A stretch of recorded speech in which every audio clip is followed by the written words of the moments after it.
With Phil stumbling drunkenly out of his bed, appearing in his head all the things he's wanting to be said. 19 minutes of Phil to Phil, with so much time to kill. He promised chill, but all he does instead is beg and show. The stream's online and straight away begins to whine, but all is fine as long as Shaz benign and doesn't step out of line.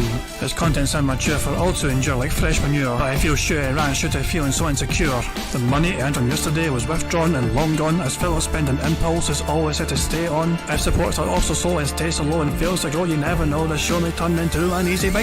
Once kicked off across the board with charge to what because his code can be ignored, just how much DSP makes us feel so bored. To help us fight or sleep and try to keep alert to watch a creep who play bingo, but Phil will bitch and why his sheep are also cheap. While DSP is chasing green, we're seeing green across the screen as Phil's routine predictability rivals are so machine. It's not in burping, leaning ban, it matters not if battery fun is shy or scant to see if hours make him feel less of a man. Takes a drink and starts his like before launching into a big pretending different bills when truth is there to buy a wrestling JPEG. Talks about his shitty life of call his cat and fatty life and all his strife of forgetting that it's done well and they were rife. With drama he will react but isn't act, that is a fact as he rehearsed to be exact in how he felt he was attacked. She's nearly over it and a win is in sight, with what to white despite Phil to light that tips were not white.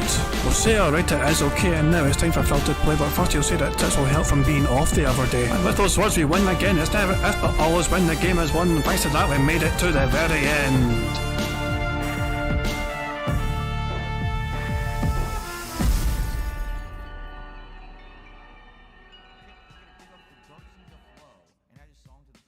Hey guys, King Jad here, and welcome to DSP Bingo for what is today, Sunday the 3rd of September 2023.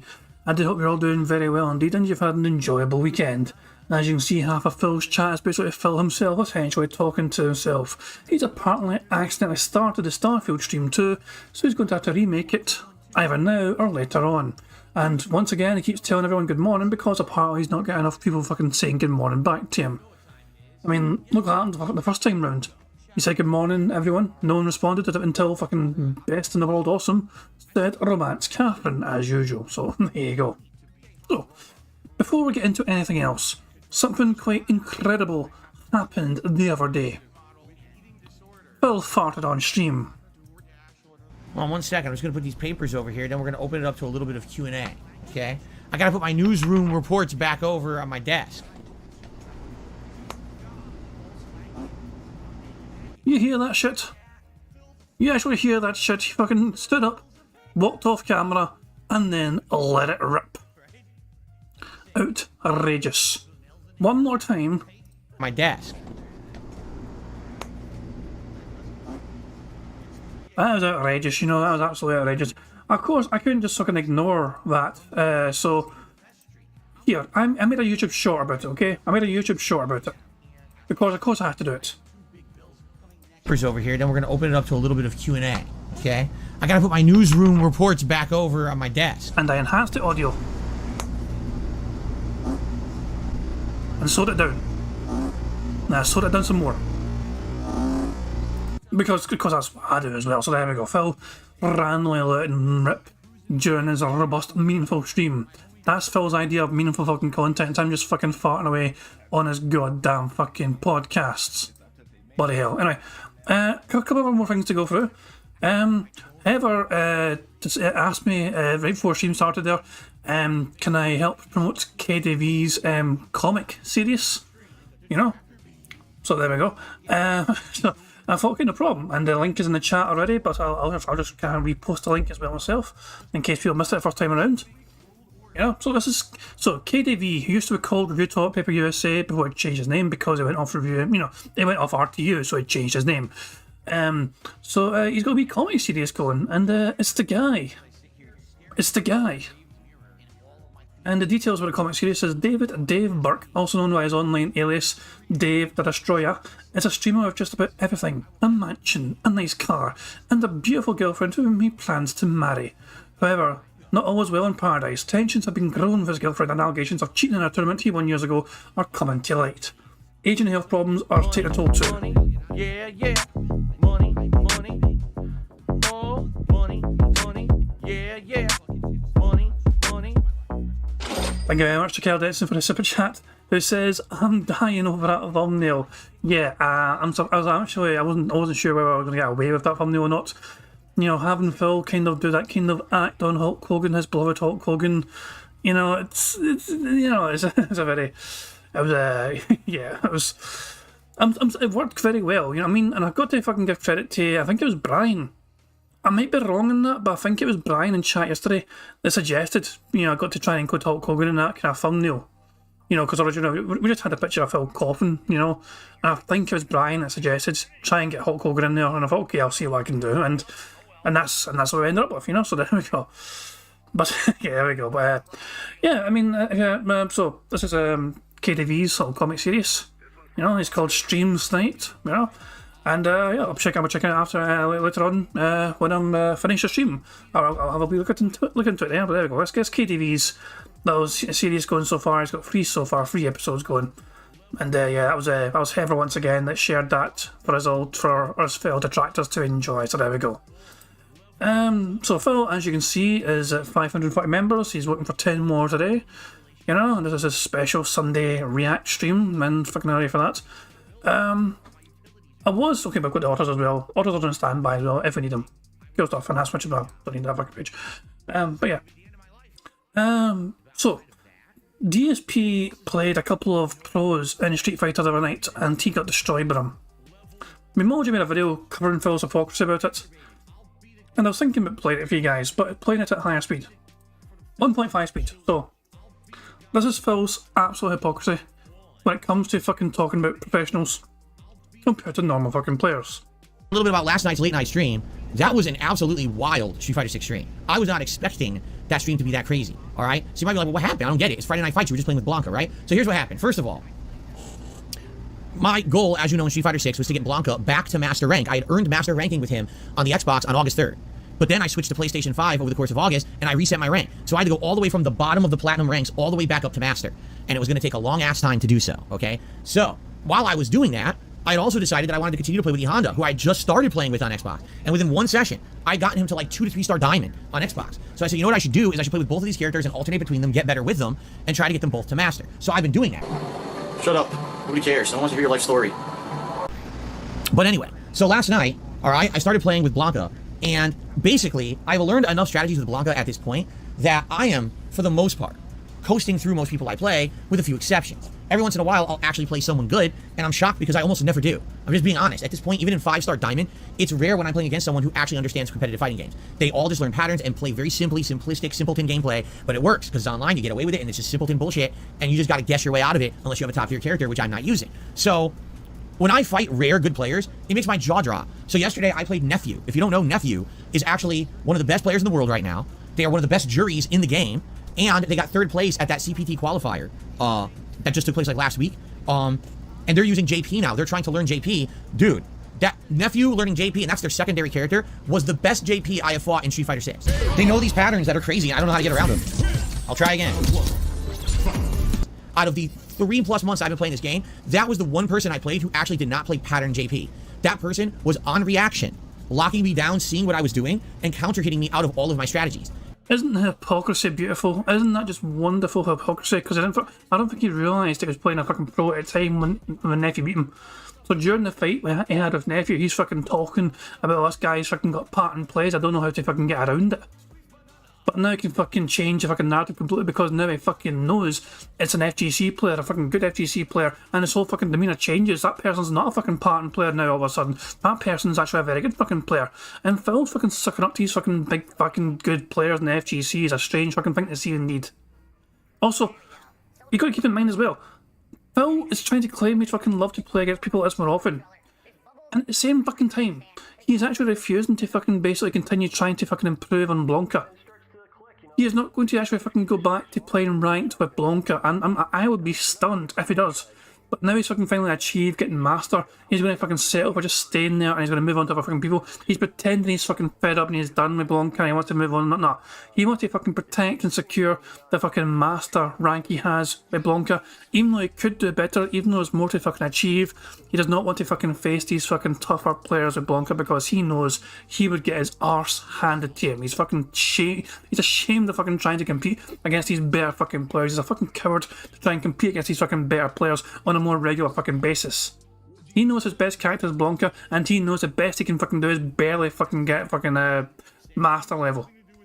And I was blown away impressed. I was like, that's the kind of gameplay you will see, hopefully, when you get these characters to master level, and then you'll actually learn the game better. Because right now, I'll be honest, a lot of the things that I'm doing are tricks and mix-ups that likely won't work at a top level. At the same time, at top level, people won't do scrubby shit like mass drive impact. You know what I mean? Like, it's a lot different. He was super duper good. That's what I mean. People say, well, Phil, you're toxic because when you play Street Fighter, you just don't give credit. No. I give credit where credit is due.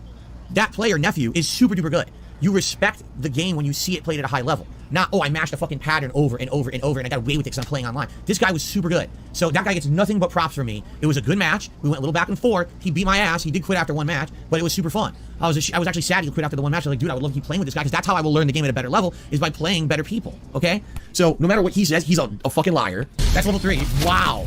Everything. He's like, anything you press will stuff you. Any button you press, this will stuff you. Like, goddamn, dude. Like, what do I do to that? I don't know. The best, that's by far, this Nephew is the best JP I fought in the game. By far. And so I played him about halfway into my stream, and I got a bunch of win streaks, and then every once in a while, I got interrupted by a fucking shitty-ass Ken spamming their stupid pattern bullshit, and because I'm Blanca, I don't really have a way out of it, and I'm like, what the fuck? This is so stupid, right? Matches like that, where I was like, if I win this set, I'll hit Master, and then I would lose it. Oh, come on. So I ended up sticking around almost an extra hour. Problem is, I really shouldn't have done that, because, you know, my shoulder is killing me. Right now, it still hurts really bad. It's a little better than yesterday, but it still hurts really bad. Who fucking cares? I'm trying to heal this injury that I got in my neck, and I shouldn't have went crazy like I did. Really, I shouldn't have, okay? But I got into it. You know me, when I get into something, I get committed, and I just want to keep going until I do it. I'm like, dude, if I just commit myself, I'm going to get Master tonight. I'm going to get Master tonight. So finally I get to the match. If I win this match, I'm going to hit Master. Ladies and gentlemen, last night, they put me in a match against Snake Eyes, the best Zangief in the world. He is #1 ranked. He just won the CPT West qualifiers with Zangief. He knows every single matchup in the game with Zangief. No, not a laggy Zangief. Anything but this. Anything. A Master. It's Snake Eyes. It's the best fucking Zangief in the game. They're probably playing Snake Eyes, dude. He's the best Zangief in the fucking world. No, dude. No, Snake Eyes, no. My God. Again, eye-opening gameplay. And by the way, it wasn't a dominant. Yeah. Money. I can't make Phil dance when it's going back and forth. Hold on. Yeah. Money. Yeah, I was trying to make Phil dance and I completely forgot it's not fucking live yet.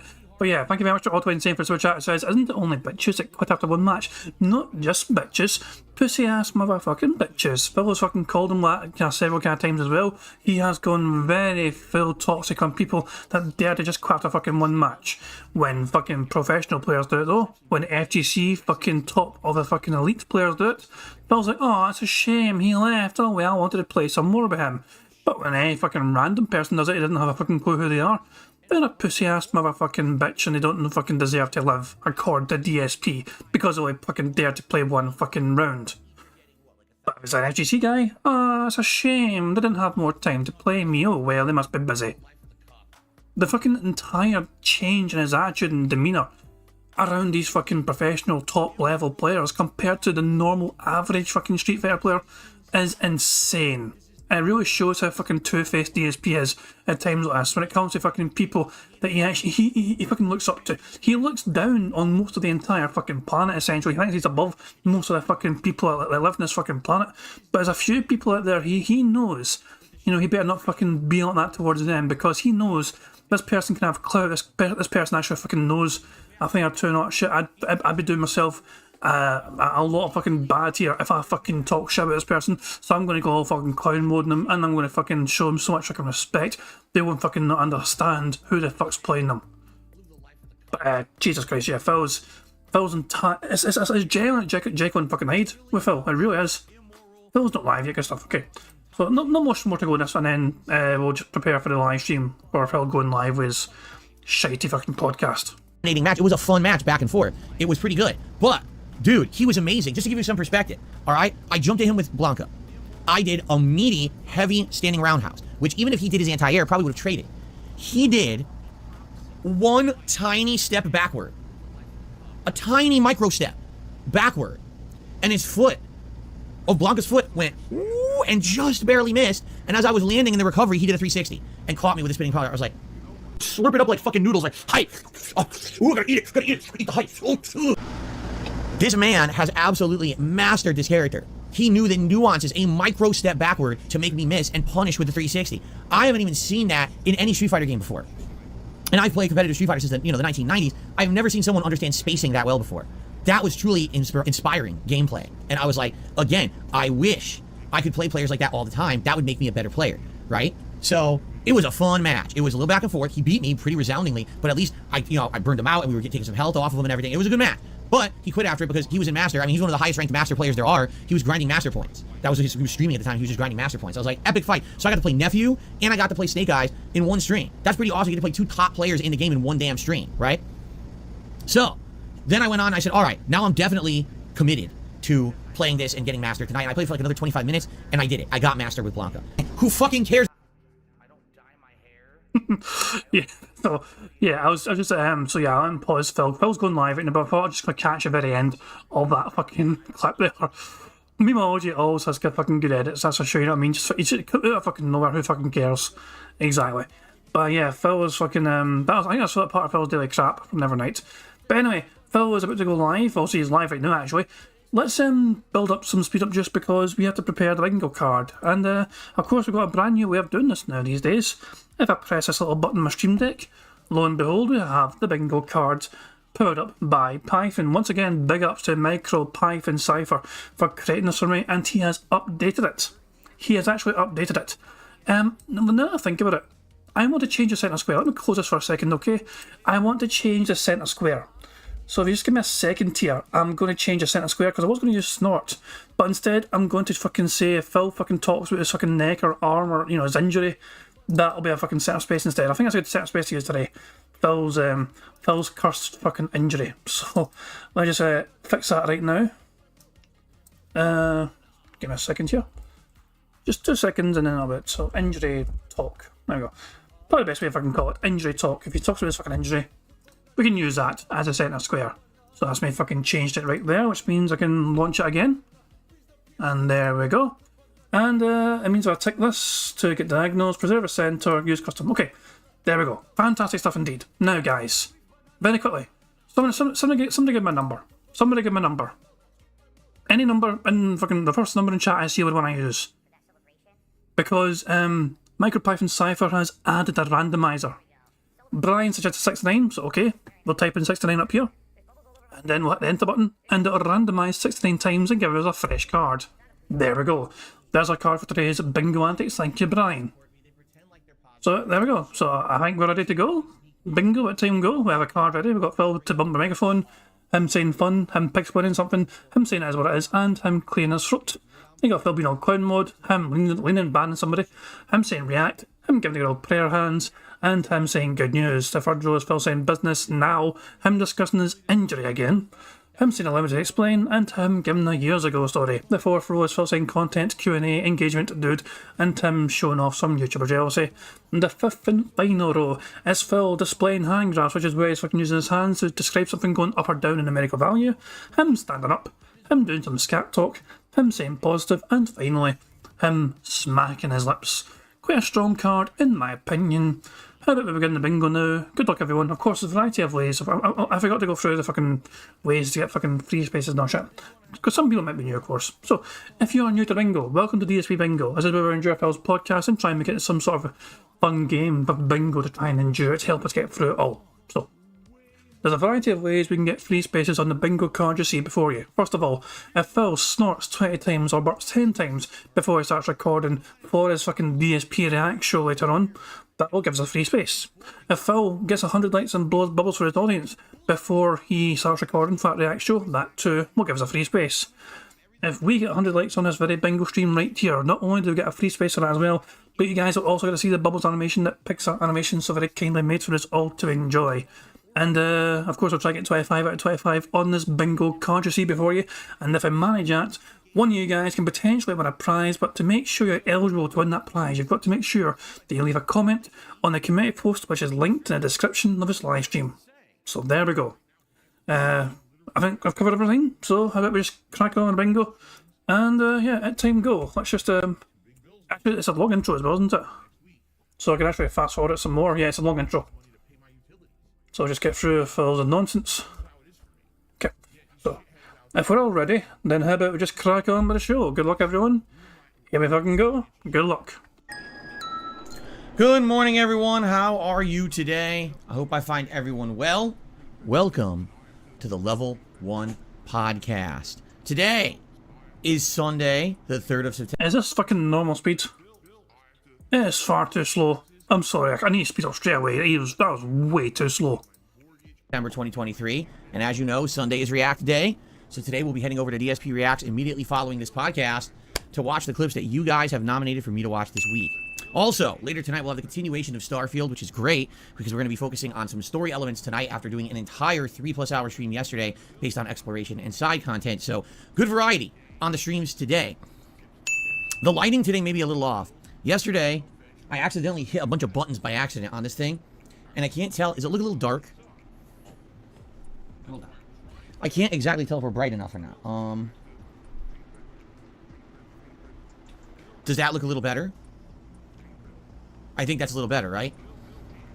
What happened was yesterday, every day, I turn this on and off. And by the way, this light has 3 settings. Did I ever show you guys the other settings? Hold on. There's something fun to do, silly to do. So this has 3 lighting settings. It's got this one here. It's also got this one. Ready? Oh, God. Terrible. This is like bright LED light. See that? Terrible. Way too awful, too white, too washed out. And then it's got this one, which is like blue. Okay? So obviously, out of all those settings, this is the natural light that you would want. This is like natural sunlight, basically, is what it's trying to simulate. I don't know why anyone would want those other 2 lighting settings. That's this ring light. I don't get it. I really don't know who would like those. But every day I turn it on and off when I'm done. And last night I went to turn it off and I hit, like my finger just like slipped and grazed all the buttons and it went brrr. So I went to the wrong color, wrong lighting level. I was like, oh God, I don't even know, if it's the right settings. Now that I'm looking, I think this is correct. This looks about right, doesn't it? I think so. So hopefully, no issues there. Sorry about that. So how's everyone doing? I hope you're having a good weekend. I hope you're enjoying everything that I'm doing, but at the same time, I hope that you're also safe and healthy. Today is our variety day. As opposed to the rest of the week where typically we do gameplay, every day, all day. Today is the day where we mix things up a little bit. I call it React Day, but technically it's DSP versus the internet. It's my weekly show over on my sister channel, DSP Reacts. You can find it at youtube.com/@DSP Reacts, okay? Once a week, people who are channel members on that channel nominate clips from all over the internet. I mean, just to give you some perspective. Money, yeah, yeah. Money, money. Oh, money, money. Yeah, yeah. Money, money. First of all, holy hell, that freeze frame. Fuck me. And second of all, thank you very much to Anders Pack for a super chat who says, add to some giveaway later on, mate, before you give it away. Make sure to deep fry as any proper Scot would. Yeah, if there's one thing that the Scots fucking know how to fucking do is deep fry a whole bunch of different kind of foods, even a bunch of foods you would not fucking expect. Pizza, we'll deep fry that. Mars bars, will deep fry that. Fucking baguettes, we'll deep fry that bastard and all, because why the fuck not? But yeah, cheers for the super chat, I do appreciate it, thank you very much. Did I miss Phil clearing his throat? Is that on the card today? Yeah, it's actually on the card, so I didn't realise it was on the card. Thank you very much to Paul Flout for letting me know about the throat clear. So cheers for that. But yeah, okay guys, remember, if I miss anything in the card, please tag me in chat and let me know, because sometimes it's hard to keep track of everything, I'm trying to listen for snorts and burps as well and everything. The last thing I want to do is fucking deny us winning a bingo because I missed something, so please by all means, let me know if I miss anything. I don't mind pausing and rewinding and going back to it if we need to, but the sooner you let me know if I miss something, the sooner I can maybe check it and verify whatever, just to make sure we can tick it off, okay? So there we go. Because how often have we been fucking 1 away or 2 away from a fucking full house? In those times, it's like, did I miss anything? It's like, yeah. So yeah, please let me know in the chat if I did miss anything. So I appreciate it once again. Thank you. Channel, nominate clips from all over the internet. I mean, just to give you some perspective, I'm taking a look at the screen right now and I see a game trailer, I see some kind of a animated music video, I see someone doing a vlog, I see something to do with the canine. Just you see what I mean? Completely random. You never know what you're going to see on that show because it really is the viewers who determine what we do on that React show. Some weeks are better than others, but it's always randomized. This week, we had more people than ever nominating videos because last week, if you remember, a week ago on Saturday was my 15th anniversary special. And that entire special was run over on the React channel. And during that special, there was a lot of generosity. So some people gifted memberships over on DSP React. And because of that, people who got gifted memberships were able to nominate videos this week for the first time. So we actually had, I want to say overall, we had more nominations this week than we usually would. But I had to eliminate a lot of nominations this week. And I got to explain to people what's going on with this, because I think some people either haven't listened to the rules or just aren't paying attention.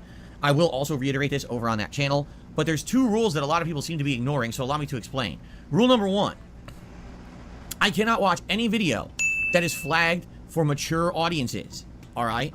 Why can't I watch videos on YouTube that are flagged for mature audiences? Because those are for 18 plus viewers. If I do that on my live stream will be blocked because not everyone watching the live stream is 18 plus. Do you see? So if you watch mature viewer videos during a live stream, your stream gets shut off. So I can't do that. Like literally, I wish I could. I mean, I have no problem watching. Usually those videos have adult language or graphic content like violence. I don't mind that, but I can't watch it on a stream. It will actually not be allowed on YouTube. So my apologies, but I keep telling people this. I can't watch anything that's flagged for kids, and I can't watch anything that's flagged for adults. Why can't I watch stuff flagged for kids? Because stuff on YouTube that's flagged for kids is permanently disabled for monetization. So if I react to a kid's video, that means my entire video gets demonetized. And things that are flagged for kids have other restrictive criteria. So if I'm watching a video flagged for kids, but then I swear over it, it kind of creates this weird gray area that YouTube has issue with. So I can't do that either. I know that sounds really stupid, but that's what YouTube has created. That's the landscape they created for their own business. I didn't do it, they did, okay? So basically, yeah, that's the deal. Now, I'm not kidding. As I was reviewing all the videos submitted for this week's React Show, there were like a dozen videos flagged for adults, like adults only. I can't watch those, you know? Even if, like I said, I don't think any of them were like, none of them was like sexual content or anything like that. A lot of it was like, oh, graphic language, graphic violence. If it's been flagged for that, then I can't watch it. There was actually, if you can believe it, a Barstool Sports pizza taste test, and it was supposed to be one of the funniest ones because he was eating the pizza, and apparently the owner of the pizzeria came outside to argue with him about the quality of the pizza that they made at that pizzeria. He was upset the guy was going to give him a low review, so they get into a big argument, and apparently they're going back and forth, you know, in the street, but apparently there's a lot of bad language. Got flagged for adults, can't watch it. All right, so that's number one. If you're going to submit videos for the React Show, please understand we just can't watch those, all right? It's just not possible, all right?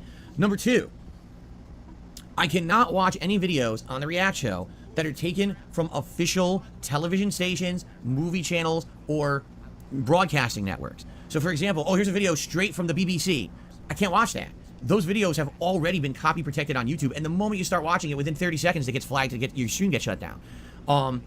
Every week, I see people submitting videos like this. Oh, here's one officially from the television show of some person, or here's one officially from this late night show, this news. I can't do it. They will literally get shut down. And there's nothing I can do. That's the way YouTube works. And this has always been the case, but I think what's happened is, in the last month or so, we've got a lot more people who are now channel members over on DSP Reacts, and they don't get that yet. You know, it's growing pains is what it is. People, you know, new people jumping on, and you know, they don't know what's going on because they haven't been around all the time, and now they finally have the opportunity to nominate videos. They're excited about it. I'm not blaming anyone. I'm just saying we need to be a little bit more tricky and a little bit more careful about this, because I was actually upset that there was I'm not kidding, a good like 15 videos this week that were nominated. There's no way we can watch them, so I had to eliminate them. In fact, one of them is an ultra submission, and I'm just going to play it for like 5 seconds to explain to everyone why I can't watch that clip, so that I don't want people to feel upset that, you know, oh, I skipped this person's clip or whatever. Sadly, that's just the case. That's how you... But you are going to skip the fucking clip, though. You're going to play for 5 seconds and then fucking skip it, so you are skipping the clip. Why are you pretending you're not going to fucking skip the clip when you're going to fucking play it for 5 seconds and then say, okay, I'm not going to play anymore because reason? It's dumb as hell. I mean, you're fucking scamming your fucking members on that channel into thinking they're going to get that fucking shit watched and, you know, have some sort of fucking meaningful fucking commentary being added to that fucking thing they submitted. No, you fucking skip around most of the goddamn thing in the first place anyway, and you barely fucking react to it well. Phil Burnell is not good at reacting to things in real time. We've established this. Phil's not a react person. He is kind of like a deep thought respond person. You know, he needs time to analyse the words he wants to fucking say. He needs time to fucking think about the things he wants to fucking say. He's not good at fucking discussing his thoughts on the fucking fly. He's terrible at it. YouTube works, you know? It's weird because there's some people out there who just have been doing React content for endless amounts of time. I don't know how they do it. Like, there's people who all they do is react to shit. I don't know. Because for me, every week when I do this show, there's problems. I mean, lucky for me, this is only one very small amount of the content that I make on YouTube. And like I told you guys, the way I make money on DSP Reacts is not on the videos. Those videos make like no money at all. Seriously. Even last week during my 15th anniversary... Did Phil just say good news there? Hold on. I need to check that. One very small amount of the content that I make on YouTube. And like I told you guys, the way I make money on DSP Reacts is not on the videos. Those videos make like no money at all. Seriously. Even last week during my 15th anniversary celebration, when we were reacting to my own gameplay clips, those were getting flagged as, oh, unsuitable for ads and stuff like that. So this content, this React content, does not make money based on people watching. It makes money based on people supporting the channel via things such as channel memberships. All right. So today, if you head over there to DSP Reacts with me after the stream, what'll happen is when this stream goes down, after the podcast is over, there'll be a big pop-up. It'll say, hey, follow us over and come chill with us and let's have a good time together over on DSP Reacts for the show. Follow on over. And if you like the content over there, please support the stream because absolutely contributions during that stream help a ton. And please consider becoming a member over there, or maybe gifting some memberships to the community as well. Since we've gotten more members over there, the show's gotten a lot better. Because what happened was at first there was a big explosion of excitement for that channel when it first launched in February. Then after a month or two, okay, now we kind of get what it is. And then we went way down to like maybe 50 members. But then in the last couple of months, there's been a lot of excitement to get people gifting memberships, and we're over, like I said, last I checked, we were at 150 members. We very well might have lost some of those this week.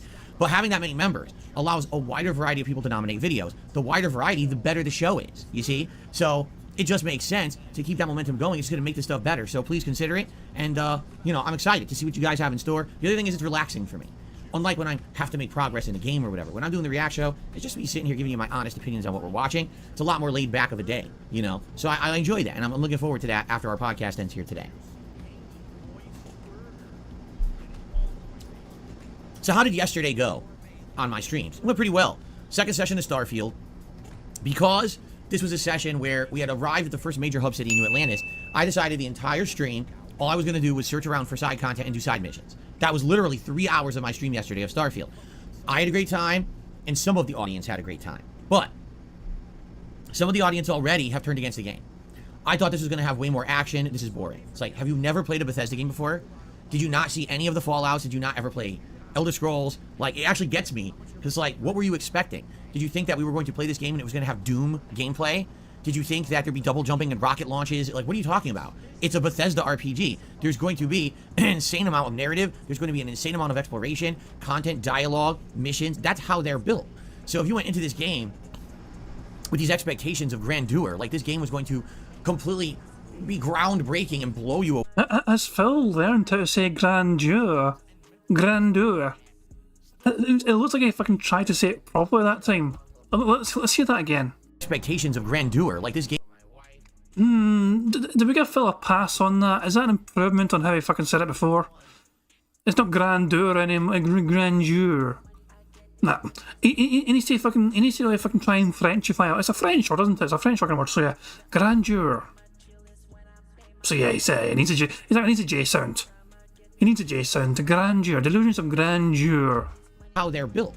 So if you went into this game with these expectations of grandeur, like this game was going to completely be groundbreaking and blow you away, I think you went into it expecting things that were never going to be in it. You see what I'm saying? Personally, I had a great time yesterday. I did. 3 hours of side content, meeting all kinds of people in the hub city of New Atlantis, and actually some of these quests that I completed apparently will continue later on. They're two-parters, so that's cool. But admittedly, after having done 3 hours of side content yesterday, I do feel like tonight when we play again on my late stream, we should continue with the plot. That way we alternate. It's not always just one thing or the other. We could go back and forth, doing all this stuff. And that way it creates more variety rather than just more of the same constantly. So I do feel like that makes sense. Yesterday we upgraded some weapons. I actually found a rare weapon. Use it today, right? Instead of walking around doing more side content, use some of that stuff today. So we'll see how the story goes tonight. I'm excited. I hope you guys will join me tonight on the late stream, 6:45 p.m. for more Starfield. But just what I expected would happen has already happened. And here's what it is. The premiere stream on Friday, we had tons of viewers. We had tons of excitement. And then people saw what the game was. They said, oh, it's a Bethesda game. And then yesterday we had half as many viewers. It's not shocking. I knew that was going to happen. Really, I knew it. Because I had the feeling everyone went into this with so many expectations that the game was going to be so different or so amazing. And it's still a great game, don't get me wrong. Like, so far, I feel like this is a combination of Fallout and Outer Worlds. That's kind of what it feels like. It's in space with the dialogue options and side quests of Outer World, but it has RPG elements like Fallout. So it's kind of a hybrid of the two.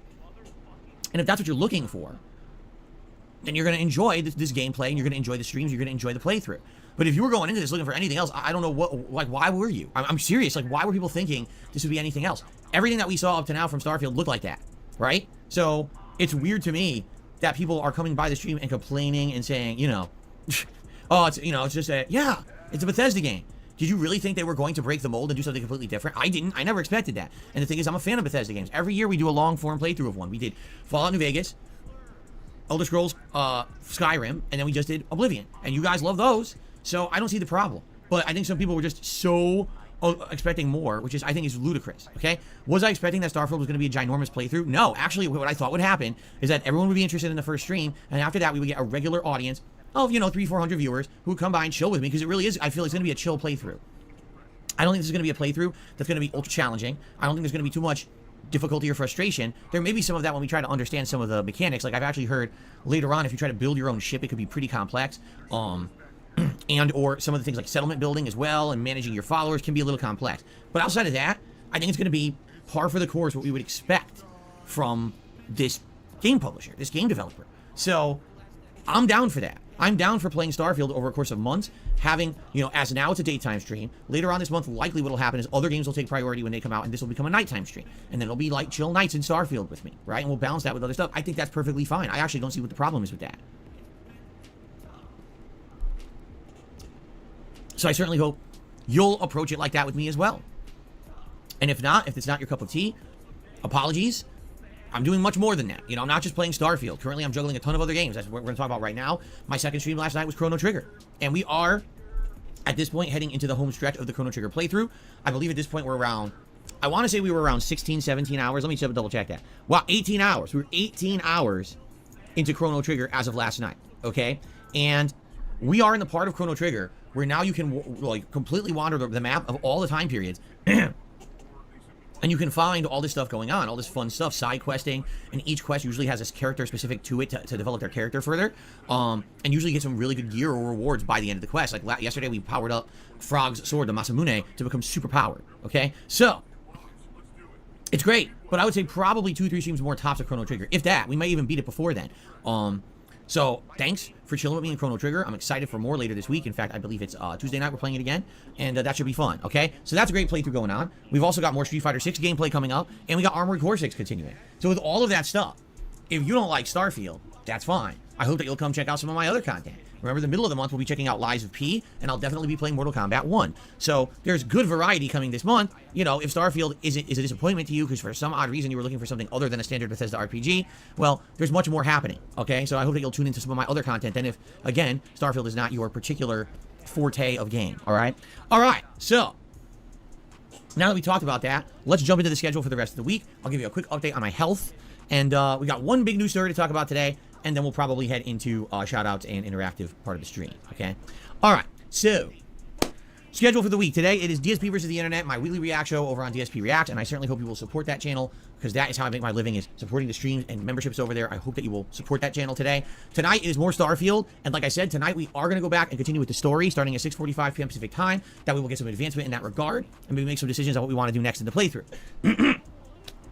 Tomorrow, Monday, it will be Armored Core 6 returning on the first stream. Last stream, we hit the first skill check of the playthrough, Baltius. And after conquering him, we moved on. We actually beat another tough stage. I have some pretty cool, unique builds now. I have the, dual miniguns build going on, which is quite fun, by the way. I had dual miniguns, and someone had actually recommended a different kind of missile. I was like, all right, I'll give that a shot. So I'm enjoying the game a lot. I think a lot of people were expecting me to play Armored Core 6 and fail and rage and hate it, and it's the opposite. I'm actually really enjoying it. So I'm looking forward to that as a major stream tomorrow.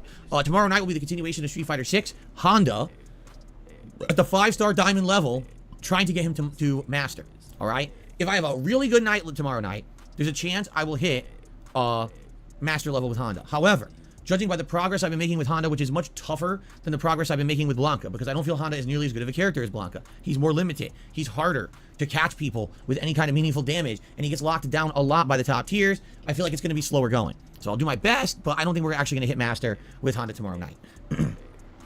Then on Tuesday, all right, Starfield will become the daytime stream again, and then Tuesday night will be Chrono Trigger as we probably start finishing up the side content and start to head into the end game of the game.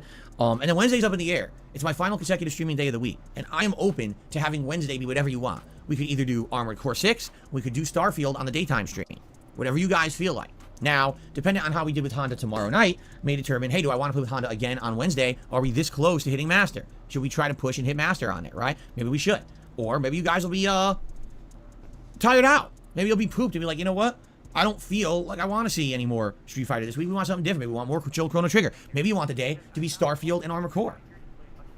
I'm leaving Wednesday open. We got a few days to figure out what you guys want to see on Wednesday, so let's talk about it over the next several days. And like I said, tomorrow, how we do may very well to help determine what we're going to do on Wednesday, okay? Next week, Daytime streams will be a balance between Starfield and Armored Core. Night streams will be a balance between Street Fighter and Chrono Trigger till we beat it. But Chrono Trigger will be beaten soon. So once Chrono Trigger is completed, what do we want to do next? And this is an important question, all right? I could focus more on the games I'm playing, therefore make more progress in Armored Core and Starfield. So basically every day would be a combination where it'd either be like Starfield and Street Fighter, Starfield, Armored Core and Street Fighter, and we alternate between the 3 games. Or we could start something new. I know people have been saying they want me to play Sea of Stars, all right? I'm down for that, but I am nervous coming off of a Chrono Trigger playthrough if you want to see me essentially play a modernized game that also plays like Chrono Trigger, you see? I don't know if that's what you guys would want or not. Outside of that, though, I'm a little apprehensive about starting anything too lengthy or meaningful because, like I said, around the middle of the month, we've got Lies of P and Mortal Kombat 1 coming up. So I am nervous that if I jump the gun and I start a new game, we weren't going to beat it by then, and now we got another game that's in limbo and we're never going to finish, right? So let's talk about that. As we are approaching the end of Chrono Trigger, we need to come to this determination of what comes next before the next playthrough that I do in the middle of the month. So I think we should start that discussion. I'm curious what your feedback is on that. And if you say Baldur's Gate 3, I'm going to be very upset with you because obviously there's not enough time to play that. Okay. All right. So outside of that, what else is going on? Not a heck of a lot. You know, this is an exciting month because there's new stuff coming. Starfield was kind of the beginning of that going on. And obviously I'm more excited for more stuff, you know, coming up. But, you know, right now I feel like, well, Armored Core is for a certain audience, but not for everyone. And Starfield is for a certain Bethesda audience, but not for everyone, right? I don't think like we've hit our stride with big new releases yet. This is the beginning of the fall gaming season, don't get me wrong. But it definitely looks like when we get into the second half of September, and particularly October, is when there's going to be gaming overload of so many new releases that I'm going to have to even just pick and choose between everything that I'm doing to really determine what games we're going to be playing, because there's no way I can even play all those games in October. There's just far too many. So in October will be wild, all right? I've also been thinking about this month and if we should do any kind of a special event, okay? And we've been talking about this. Every month this year I did a special event, whether it was a long-form react to documentaries about Pro Jared or the Second Wings of Redemption documentary. We actually did a long-form react to the Internet Historian earlier this year, if you remember.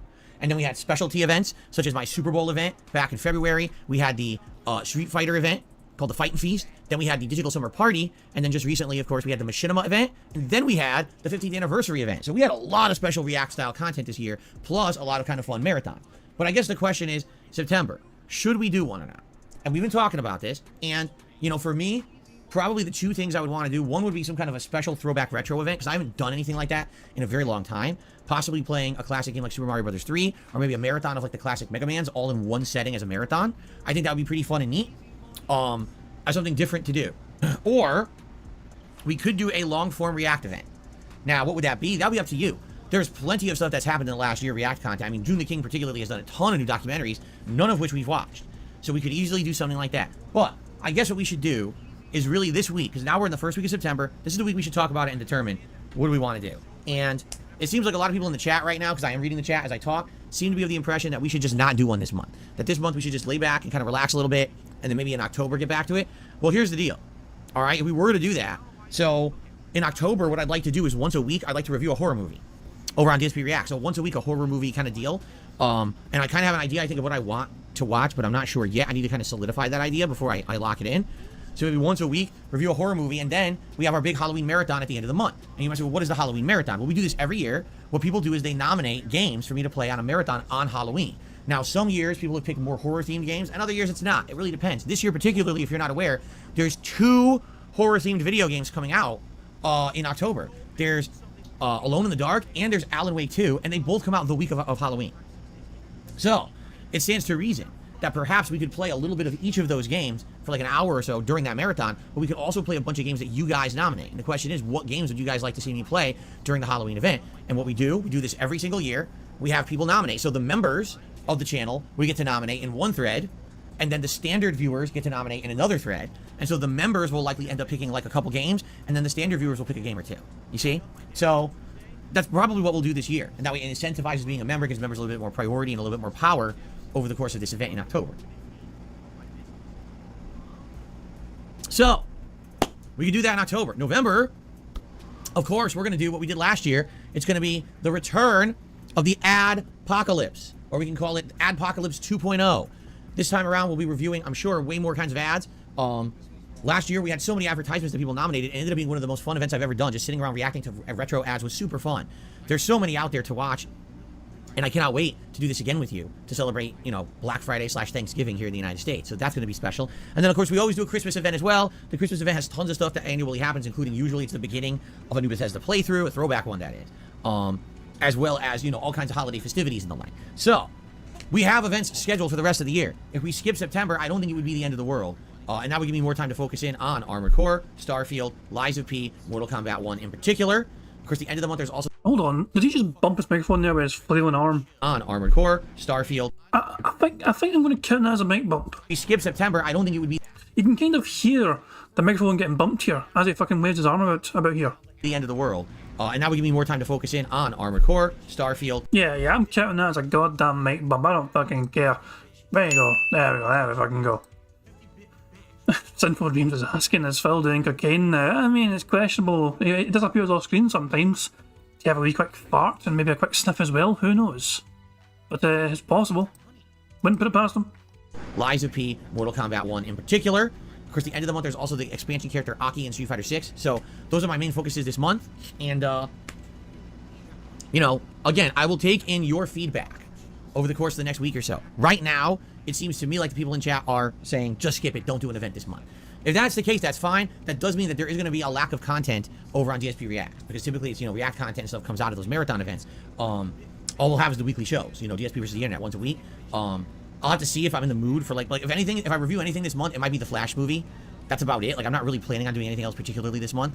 Nothing stands out to me that's going on to do review-wise or anything.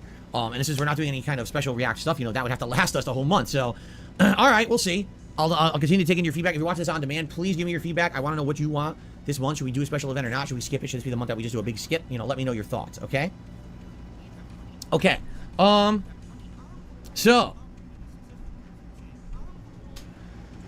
that's what's going on right now around here, all right? Now, update on my health. There is some good news. My neck is almost better. Almost. And what I mean by that is I'm really not feeling too much lingering sharp pain anymore.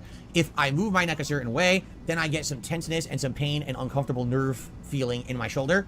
But after having kind of slept well for the last 2-3 nights, it is getting better every day. Like, progressively, every day I wake up, I'm like, oh, I feel a little better. I feel a little better. This probably means that within the next couple... I'm just seeing all you guys spam better with emphasis on that fucking double T. Let's go back and hear that. It was quite an impressive double T. My neck is almost better. Almost. Jesus, man. Almost better. Update on my health. There is some good news. My neck is almost better. Almost. And what I mean by that is... I don't understand how he does it. Like, how can you fucking train your brain to fucking say it that weird? It's so bizarre. He's a fucking alien, I swear to fuck. I'm really not feeling too much lingering sharp pain anymore. If I move my neck a certain way, then I get some tenseness and some pain and uncomfortable nerve feeling in my shoulder. But after having kind of slept well for the last 2-3 nights, it is getting better every day. Like, progressively, every day I wake up, I'm like, oh, I feel a little better. I feel a little better. This probably means that within the next couple of days, I'll be all right. So what it was a bad nerve pinch. This has happened to me before. This was not nearly as bad as the worst one I've ever had, where I had numbness in my thumb for like 3 months. But you know, it's scary when it happens, and it hurts. Like right now, it hurts. If I move my neck in a certain way, I feel it right here shooting in my shoulder, and it sucks. But it is what it is. It's genetics. Shitty genetics, right? I got problems with my lower back in my 20s. Now I'm in my 40s, and I'm gonna have problems with my neck, I guess. So we're just gonna keep having problems for the rest. So that's a double bingo, because he's gonna use a ghost story about the injury as well as saying it is what it is. So, and also, so there we go. Fantastic stuff indeed. But yeah, Phil's fucking neck issues or shoulder issues, it's all mummy and daddy's fault. It's not Phil's fault. It's nothing to do with him getting in a fucking car crash when he was fucking younger and his mother fucking giving him grief for fucking driving on the highway. Nothing to do with that whatsoever. No. His bad fucking parents apparently having shitey fucking organs to pass on to their fucking dent-headed son. Never Phil's fault. It's never going to be Phil Burnell's fault. It's impossible for it to be his fault. Why would it be his fault? Of my life, what can I do, right? But I'm happy. I am feeling much better. Obviously, I don't like feeling in pain or whatever constantly. So that's a good thing that, you know, it is getting better here. So, all right, so that's that. Now, before we get to shout outs and open discussion about stuff, what I would like to say is thank you in advance to those who support my content. As you guys know, 15 years I've been a YouTuber, and at no point during that time period did I ever decide to sell out. I never became someone who was all about paid advertisements, shilling product, trying to make money selling you junk. I mean, no, that's a complete fucking lie. We can fucking look at your fucking channel and look at you try to fucking sell us beanbags and all that fucking shit, Phil. You fucking shilled for fucking Loot Crate before as well. Jesus fucking Christ, Phil. Look, we understand you want to fucking come across as some sort of person that doesn't want to fucking sell it to, you know, to sponsorships these days. Fair enough. But don't you fucking dare lie to your fucking audience, pretend you've never fucking done it before. You're a goddamn Loot Crate fucking partnership. You fucking shilled t-shirts on Teespring before they fucking bidded your ass. You fucking tried to shill all sorts of fucking things like gamer seats as well and beanbag crap and all. Phil, don't lie, right? That's all I fucking ask you to fucking do. Don't fucking lie to your fucking audience because we fucking know these fucking things. We've seen you do these fucking things. There's evidence on your own fucking shitty channels of you shilling this shit before. Jesus fucking Christ, man. Why would Phil knowingly, openly lie about that bullshit, man? Fuck me, man. Never about that. I mean, yeah, did I have merch? Because you wanted it, and I made $1 per sale. I never cared about that stuff. It was never about... Oh, there we go. He had merch, but that's because the audience wanted it, and Phil never cared about it whatsoever. That's why I had a big fucking meltdown about Teespring getting out of his fucking store. Jesus fucking Christ, apparently, you know, that was only fan service, so Phil didn't care about the fucking selling merch. He wanted it. He sacrificed his fucking morals to sell merchandise for the audience's sake. Fucking hell, man. What an absolute fuck. I want to wind this, just if I can get the full context of the fucking bullshit he's fucking spouting right now. Shout out and open discussion about stuff. What I would like to say is thank you in advance to those who support my content. As you guys know, 15 years I've been I'm gonna let him cook. And at no point during that time period did I ever decide to sell out. I never became someone who was all about paid advertisements, shilling product, trying to make money selling you junk. I was never about that. I mean, yeah, did I have merch? Because you wanted it, and I made $1 per sale. I never cared about that stuff. It was never about me being an influencer. It's about me putting out meaningful content for you that's honest and truthful and transparent, and us having a good time together. And it's always been my philosophy that if I'm putting out great content for you and you're enjoying it for free, that there will be people who will support that content to keep it going. Whether that's simply liking my streams and videos, leaving comments on them to add engagement, spreading the word about my content, which is huge, you know, word of mouth. That's how people find out about me primarily, because outside of that, it's all slander on the internet about me. But there's other ways that you can go above and beyond. Today, you can do a super chat or a super sticker. You can become a member or gift a membership to the channel to help out the community at large. Or you could do a tip. A tip is a great way to contribute that goes directly to PayPal, and it cuts out the middleman. There's no real tons of, you know, processing fees or anything for those PayPal, contributions. I get them right away. They help me buy games and stuff. So whatever, it's all good. Anything that you use to contribute today is great. Today, particularly with this React stream, it's very important to get that support because I don't make ad revenue on the videos I do for the React channel. So if you like what you see today, please support in some way. And by the way, whatever you contribute during this podcast carries over to the React show. Even though technically I'm switching channels. For example, we have tip goals. Those tip levels maintain and carry over. So if we raise $20, $30 on today's podcast, that'll carry over, and if we hit another 20 on the React show, it'll be 50, and we'll get our first reward. I'm not going to reset the meters or anything like that. We keep it rolling, okay? Excuse me. Jade says, on Halloween, can we watch some Rob Gavigan? Perhaps we will. Maybe that will be something we'll do as part of the Halloween marathon, that we'll maybe watch like an hour of Rob Gavigan, and we'll react to him. We'll do a little bit of the horror games that are out. We'll do some classic horror games that people nominate. Sounds like a plan. Sounds like a good variety of stuff we can do on the Halloween event. Yeah. Cool. All right, so that's that. Let's now talk about one news story. There's one news story today I wanted to cover. However, I think I forgot to change the colors. I did. So hold on one second. I'm very upset with myself because I was not ready for this.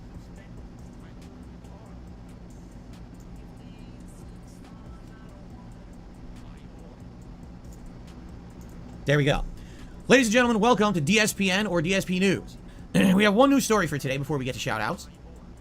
Today, ladies and gentlemen, is the 25th anniversary of the release of a classic game that to this day, people still hold in high regard. A lot of people actually believe this game is the game that brought cinematic quality to video games. That before this game, really games were more about heavy gameplay and not about cinematic story elements. But that this game completely changed that and flipped it on its head. Cinematography combined with epic gameplay elements. Full voice acting. Rare game at the time to have that, okay? And it wasn't full motion video with it like a fucking shitty Sega CD game. It was actually a game that had great gameplay elements plus full voice acting, okay? And it is a game that began an epic franchise. For fuck's sake, Phil, get on with it. It's one of the best ever. Today, that was a random Dashi showing up just to fucking shout that. You interrupting him mean... But you interrupting him, Dashi, means that he's going to take longer to get to the point. You understand that, aye? Is he going again? Did Dashi fuck off again? No, it is. I had to say it. I'm going to go now. No worries. I completely forgot. I was like on Discord as well, like live, in case anyone wanted to come in. That came out of fucking nowhere. And yeah, Putty says that was incredibly loud. Yeah, well, Dashi was screaming it, to be fair. So yeah, there we go. But let's see what Phil's fucking talking about, shall we? A lot of guesses in fucking chat, so let's see him get to the fucking point. That began an epic franchise that to this day is applauded and lauded as one of the best ever. Today is the 25th anniversary of Elmo's Alphabet Adventures, ladies and gentlemen. So thank you very much, Elmo! Elmo! Always knocking it out of the park, every time. No, I'm kidding. It's the 25th anniversary of Metal Gear Solid on the PlayStation 1. Hideo Kojima was still in his 30s when he released the game.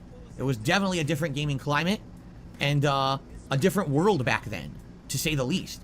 Like, I remember when that game came out, and I was playing it, and I was like, I have no idea what I'm playing. You would play the game for like 10 minutes, and then all of a sudden it would go to like dialogue cutscenes between people on this comm going two-way radio style. I was like, what is this? It's like nothing I've ever played before. It's so weird. There's so much voice acting. That was the other thing too. Like, there was so much voice acting.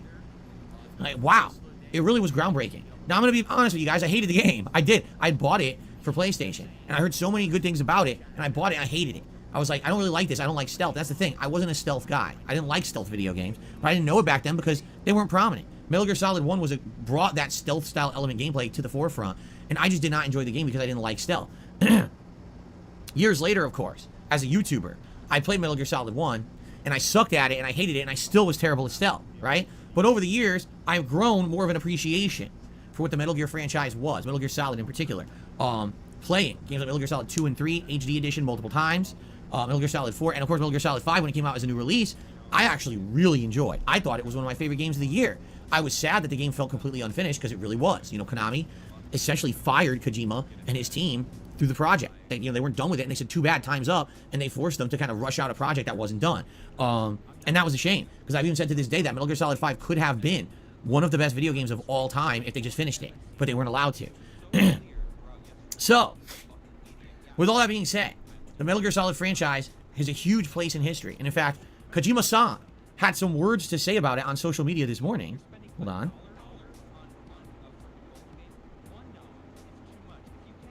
Here you go. This is actually straight from his own post on Twitter this morning. Excuse me, the X app this morning. So Kojima-san says the following. Metal Gear Solid 1 was a major turning point for me. Not only was it the first major PlayStation game to be released worldwide, but it was also a major change in terms of production. Although I had previously planned, written, designed, and directed the game, my superiors had been responsible for the production. I had no authority to make decisions on platforms, budgets, release dates, promotions, hiring of staff, participation of outside creators, and so on. When is it effective to sell? How would it be enough to turn a profit? How would we sell? We were not even told how to sell the product. If you have a black box, you can't move flexibly. Interesting way to put it. For Snatcher, now for those who don't know, Snatcher was one of his older games back in the Sega CD era. Very rare game, almost no one ever played it because it didn't get big production, and right now you can get it for like, it's really expensive to find a copy. So, for Snatcher, there were advertisements that revealed Lisa's identity as a Snatcher before the release of the product. We were not allowed to choose our staff or on which game platform we created games for, and we were not allowed to collaborate with outside creators. So in 1996, when they established a production subsidiary in Ibisu, I participated in the management of the company. Metal Gear Solid 1 was the first work that I ended up producing on my own. To reduce the monthly electricity bill, I asked the company to stop working at night. I also launched a drama series in parallel in order to turn a profit as soon as possible, and ported Bomani in order to stabilize the profits for that fiscal year. Wow. So he was given control of the boat, per se. And to make this game viable, he had to do all this other stuff he didn't want to do. He had to make a drama series that was completely unrelated. He had to make Bomani games. That's pretty funny, actually. I never even knew that. But you hear what he just said? When his game Snatcher came out, for those who don't know, Snatcher was supposed to be like a detective noir story set in the future, very similar to Blade Runner. Where in Blade Runner, you don't know who's like a synth and who's not. You don't know who the robots are, right? Well, guess what? Snatcher is a similar game. What he's saying is, because he didn't have control over Snatcher, the entire plot of the game was spoiled in advertisements. Morons were putting ads out saying, oh, this character is a fucking Snatcher. So what was the point of playing the game? You already know the plot twist because the advertisement spoiled it, right? So what he's saying is, for the first time ever, he was in control of the entire game, but it was an incredible amount of pressure and risk because he had to make ends meet. Don't work at night. We got to save money, right? We got to make Bomani games here, right? Well, I mean, think about it. Back then, there wasn't even major Bomani. It wasn't like you could buy Guitar Hero at home. So, you know, what games was this? Who even knows, right? But, pretty interesting to hear from him on that, on this 25th anniversary. So, to Kojima-san, thank you for a 25-year history of awesome Metal Gear Solid games. Sorry that there won't be any more. I guess what can you do? That's life, right? But onward and upward, and I wish him the best with his future endeavors of other games. You know, I believe he's making a sequel to Death Stranding 2 is his next outing, if I remember correctly. So, well, we'll see. We'll see what, or a sequel to Death Stranding, not a sequel to Death Stranding 2. You know what I'm saying. All right, so there you go. There is one other news story, although this one is not gaming related. And this one is just so ridiculous, I feel like I should just tell you this because you're probably going to laugh. Are you ready? Ladies and gentlemen, Toy Story 5 is fully in production, which makes no sense because everything's on strike, but yet somehow it's in production. And the rumor has it, get this, Andy, the original boy who owned the toys in the original Toy Story movie from the 1990s, will be returning as an adult, and his family, including his children, will be an integral part of the plot of Toy Story 5. Toy Story 5. All right, how many people have actually seen the Toy Story movies? Raise your hand. I've seen every single one of them so far. I have, okay? Toy Story 1 is a masterpiece, in my opinion. It's superb. At the time, even though today the animation doesn't hold up, at the time, it was groundbreaking what it did. The plot is insanely cool. It's just a really original, creative movie. It thought outside the box. It actually laid the groundwork for what I feel were all the other future CGI movies, right? It really did. That was the one that got the ball rolling and got a lot of confidence in CGI can work, okay? So, Toy Story 1, amazing. Toy Story 2, pretty good. I didn't personally like it as much as the first, but after having seen it multiple times after, I do think it's grown on me more. I like that they add more characters into the world that make sense, that fit into the lore of the game, the lore of the movie and everything. Still a great movie to this day. Toy Story 3. For me, this one's kind of a mixed bag. There's some things I like about Toy Story 3 and some things I don't like about Toy Story 3. But if Toy Story 3 was meant to be the epilogue story for, you know, the toys, then it's not a bad movie at all. It explains how life can go on for these toys when you're not necessarily owned by a kid anymore, or when you've been forgotten or you're an outdated toy, you could still have some kind of use. And it was actually kind of heartwarming because, let's be honest here, a lot of toys, after their time period, don't get used ever again. Or, as we saw in Toy Story 2, become collector's items for people who just put them into boxes for forever, and they never actually get used ever again, right? So, when you're watching Toy Story 3, and you see, oh, now the toys actually can go to, like, one of these orphanages or a playroom for, like, kids at a school that they can still get used, that's neat, right? That was kind of a cool, awesome send-off for the whole franchise, and I felt that Toy Story 3 did a great job of that. And then they decided they were going to make a Toy Story 4, all right? And I saw it, and listen, I don't dislike it, okay? I don't. I actually think that it has some interesting plot elements and some neat things that happen. But essentially now, we've gone outside the realm of, like, what you really care about. You know what I mean? Like, do I care that Bo Peep, one of the toys from the previous movies, went off to start her own settlement of toys in the forest or whatever, and they're living out there, and then there's another boutique of toys, and the toys are like, what? Like, what the fuck is going on? I thought the whole point of Toy Story is that toys actually are alive, and it's following their lives, entertaining children, and, you know, trying to keep under wraps that they are alive. That was supposed to be the point. When you get to the point where it's like, oh, now the toys aren't even with kids anymore, and they're going out and they're doing their own thing, and they're at a toy store, they're at a carnival, and they're doing all this weird shit. What the hell is that? Well, you lost the spirit of what the movies were supposed to be. Now, if you like the characters, you probably like Toy Story 4 because of the development and everything that happens. There is a lot of character development and stuff in that movie. But at the same time, it's like, dude, we've lost the way of what the whole point... The charm of Toy Story 1 is completely lost in Toy Story 4 because it's not even the same plot anymore. You see, the characters have gone off of their own ways and their own lives in such directions that it doesn't even matter. It doesn't even affect the core plot line anymore. You see? So, and then of course, do we even have to mention Lightyear? The fact that they tried to do a spin-off movie pretending that one of the toys was a real spaceman. I mean, what a dumb thing that lost them insane amounts of money because they're just morons, right? So now when you tell me, Toy Story 5, the toys are going back to Andy, the original owner, and his family. It's like, Well, technically, it shouldn't have just been what it fucking was going to be anyway. Like, shouldn't it have been like, so he was a toy for Andy, or they were Excuse all me a toys for Andy, second.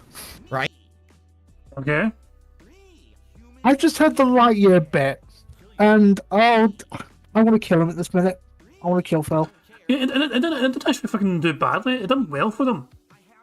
No, it's the point is the fact that Lightyear is based off the it's like early 2000s.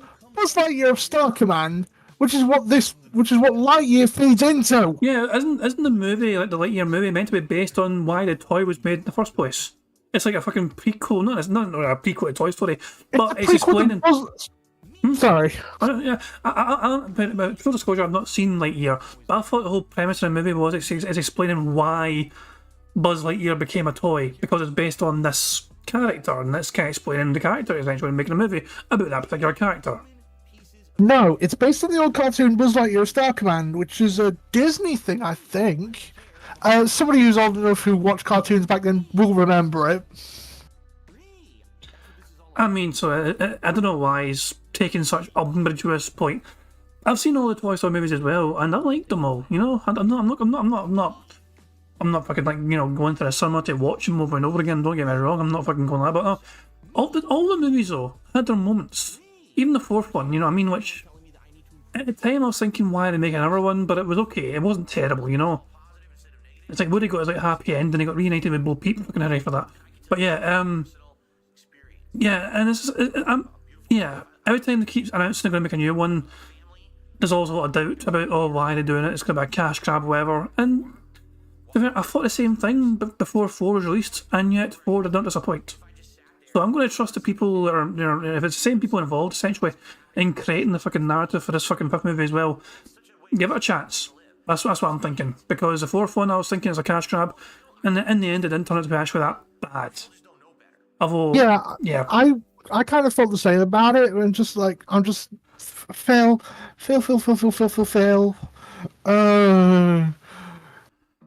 It's just ridiculous. I mean, it really is. What the hell's the Auto doing? Help me survive this, man.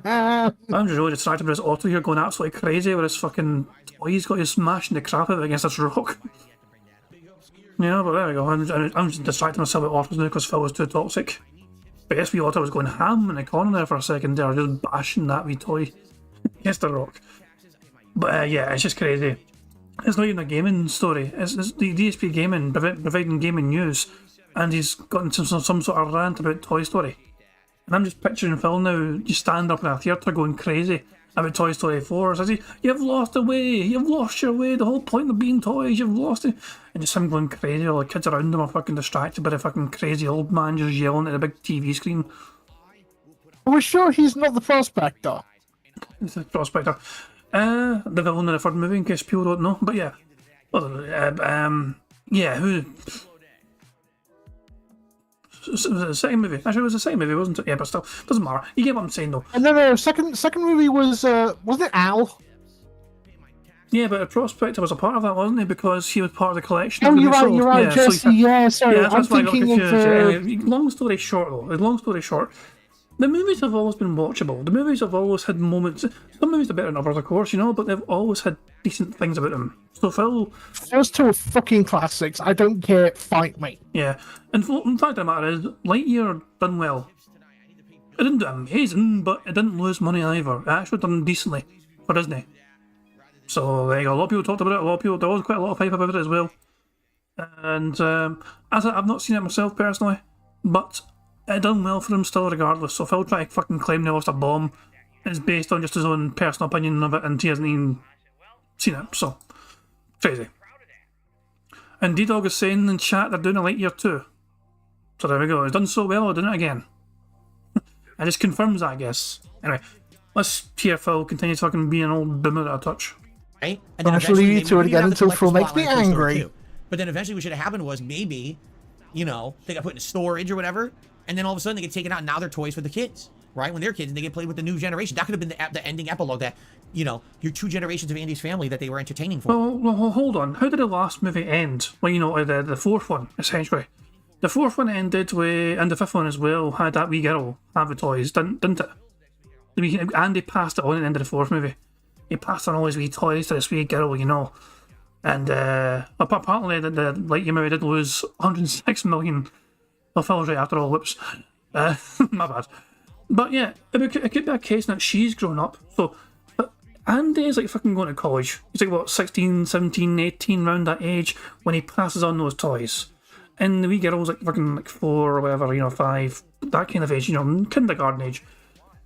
So it's quite feasible that also once she was done with the toys, she's given them back to maybe like Andy because he's actually got a family now himself and he would love, she's outgrown those toys herself, you know what I mean? But because he's now got his own family and he hears, he's like, here we go, I'm still in the fucking area, I'm not sure.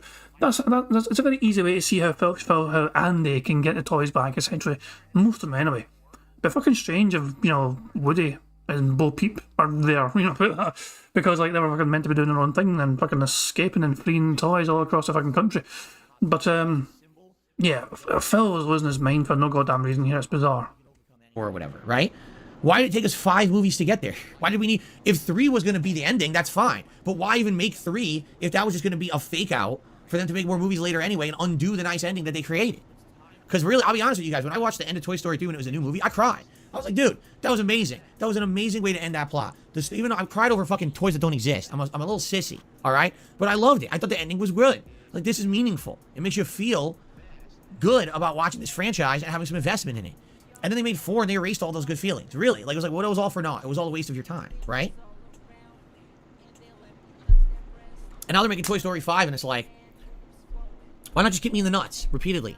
As hard as you can. Over and over. And let's see what happens.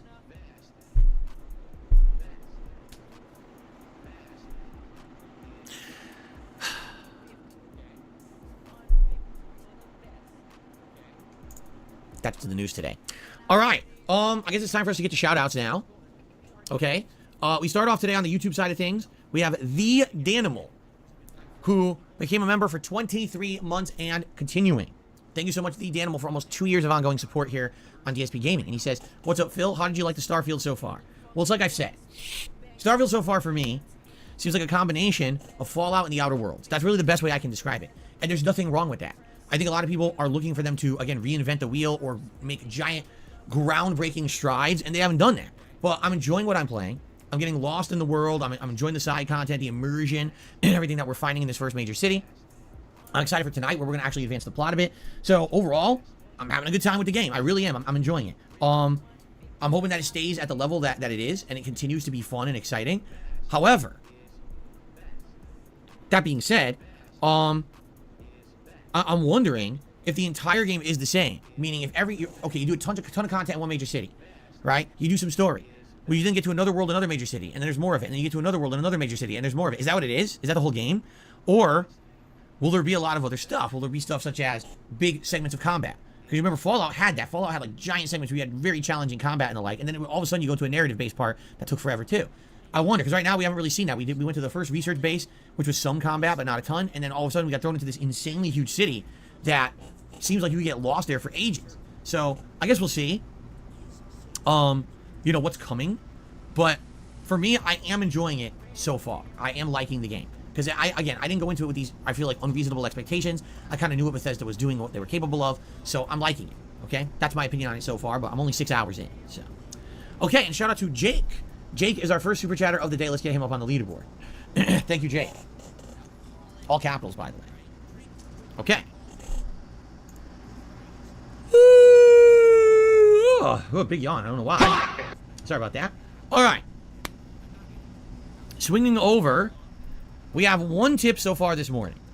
All right, let's see. It's a $1 tip, and it is from Slayer. So let's get Slayer on the leaderboard, and let's see what Slayer has to say this morning.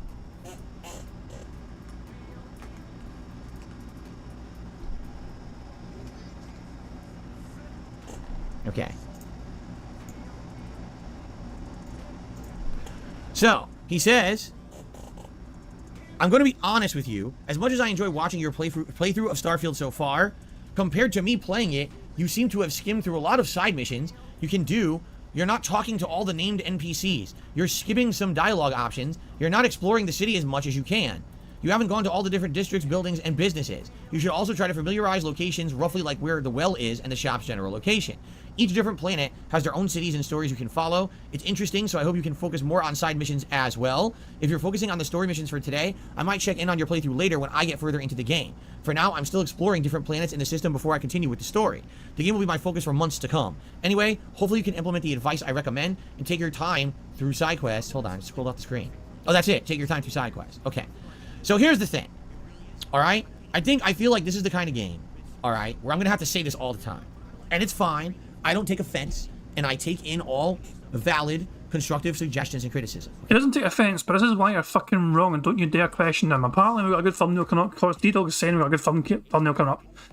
I'm wondering if I'll know it when I see it. Okay, but here's what you got to understand, okay? Starfield in particular is exactly the kind of game that 10 people will play it, and 10 people will get 10 completely different experiences out of it.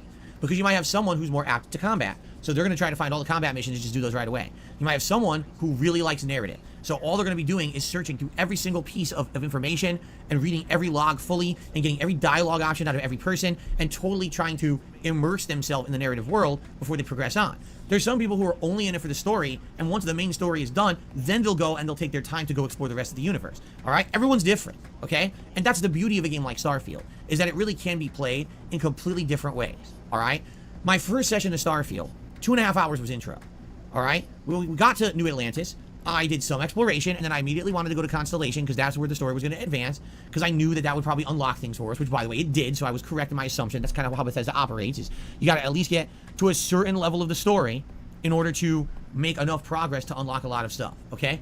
So I did that, and then immediately what I did yesterday when we were doing our second session, I said, let's hold off on story, because we just arrived at the biggest, hub city so far. Is huge, right? Let's explore. And we spent 3 hours, an entire major stream, just exploring. We went to the well. We went to the commercial district. We went to the residential district, right? We were checking out the hub stations and all of that.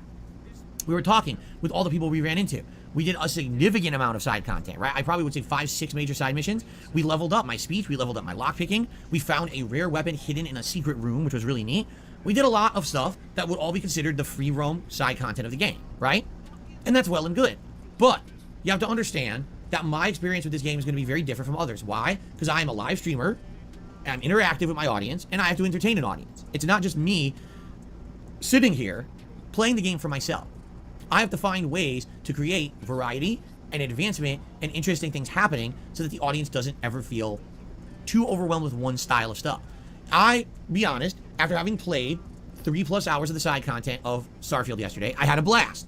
I could easily sit here and do another 3 streams of it. I know I could. But what would end up happening is you'd see no combat whatsoever, no upgrades to the ship, nothing, just me wandering the station talking with people for 3 hours at a time for another 3 streams. People would definitely say that they're bored. They'd be like, this is too boring. All you're gonna do is talk to people constantly. Where's the game? Where's the gameplay elements, right? So what I do is I strive to give you variety. So tonight, on a 2-hour late night stream, I'm gonna focus on the story. I want to see what happens with the story. We haven't really even done anything with the story besides brought this artifact to Constellation, and that's it, right? So tonight, let's see what happens. Will we leave New Atlantis and go to a new planet? Will we not? I don't know. Will there be combat? I hope there's combat tonight, because I'll be honest, yesterday there was almost none. It got kind of boring in some parts because there's nothing really going on action-wise, all right? As much as I love the narrative, and yes, exploring and learning the lore of this world is nice, at some point, like, okay, let's get some variety. I don't want to just do this constantly. So that's the goal for tonight. Let's get that variety in there, right? Now, I'm not saying because I'm doing 2 hours of story tonight that I'm going to continue to do the story nonstop and I'll rush through it and within 2 weeks the story's done. I'm not saying that at all. I'm just saying we got to keep it going back and forth and have enough variety, right? So tonight, let's see where the story takes us. Then maybe when I play this again on Tuesday, we determine, all right, do we want to keep going? Do we want to maybe reassess? Am I in a new world now because of the story we want to explore? Do we want to go back to New Atlantis? Because there's 2 quests at New Atlantis that apparently will get second sections, and you need some time to pass before that happens, right? So perhaps we should wait and come back and do those later. But you see what my point is? If I just sit in New Atlantis and I just do content there for a week, everyone will get bored with this game.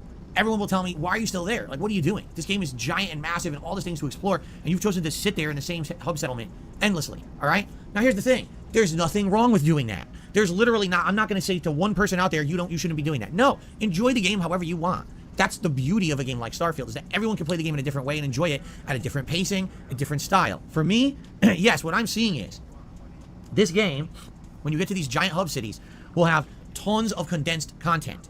But I don't think my audience wants to see tons of condensed content, right? If you take a look at some of the classic Bethesda games we've played, like Fallout 3 or New Vegas, when you get to a new hub city, there's content, you're there for an hour or two, you unlock the quest, but then you're off.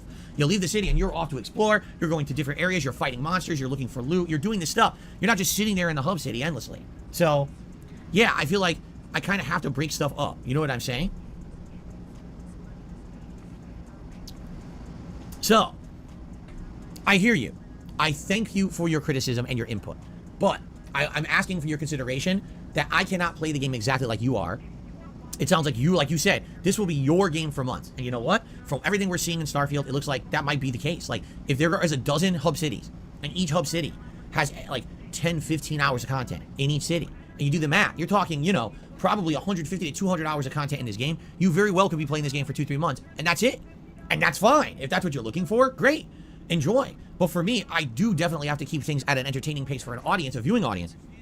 So I do have to keep things moving to some extent and make sure that we're not always just bunkered down in one area doing the same thing over and over. You know, for example, yesterday, for the very first time, I investigated the research and the upgrades, all right? And honestly, they're very complex. First, you have to have components to do the research. Now, you don't need all the components. You could have more of one than another, and then you can do something that's called like an overflow, and then you can still do the research, even though you don't technically have all the components, you can still initiate it. But then once the research is completed, now you need more components to actually utilize what you just did. So maybe you researched a way to make food. Well, you can't make the food till you have food components. Now you gotta find food components. You see, it's complex. We sat there for about 20 minutes doing this, and people were already complaining on the stream, this is incredibly boring. We don't want to see you play with menus. We want to see you play the game. I mean, technically, the menus are the game. Okay? But you have to understand, yes, I basically have to try to appeal to a lot of different people at once. It's frustrating, and it can be very challenging. It's something that I've striven to become better at over the years since I've been an interactive streamer. It's challenging, with especially a game like this. But I think I'll get better at it, especially once we see the depth of the content in Starfield. Maybe we'll say, okay, we'll have, tonight is side content night, where all I'm going to do is we're going to explore side content in this area, and then next time around, we're going to do a ship building night, and a base building night, and a building up our companions night, and then the next stream we'll do story, right? I might have to do that. That might have to be the way that I pace it, so that way we have that variety, and it keeps the playthrough moving and interesting. So, let's see. Let's see what happens, but yeah. Apologies, there's just no way that I'm going to be able to be in line with what everyone is expecting from me for this playthrough. And if you're someone who has spent 25 hours in New Atlantis and haven't even advanced the story with Constellation yet, yeah, you're probably not going to want to watch my stream from tonight. But I got to at least keep stuff going to the point where we want to see where the game's going next, right? Okay, continuing on.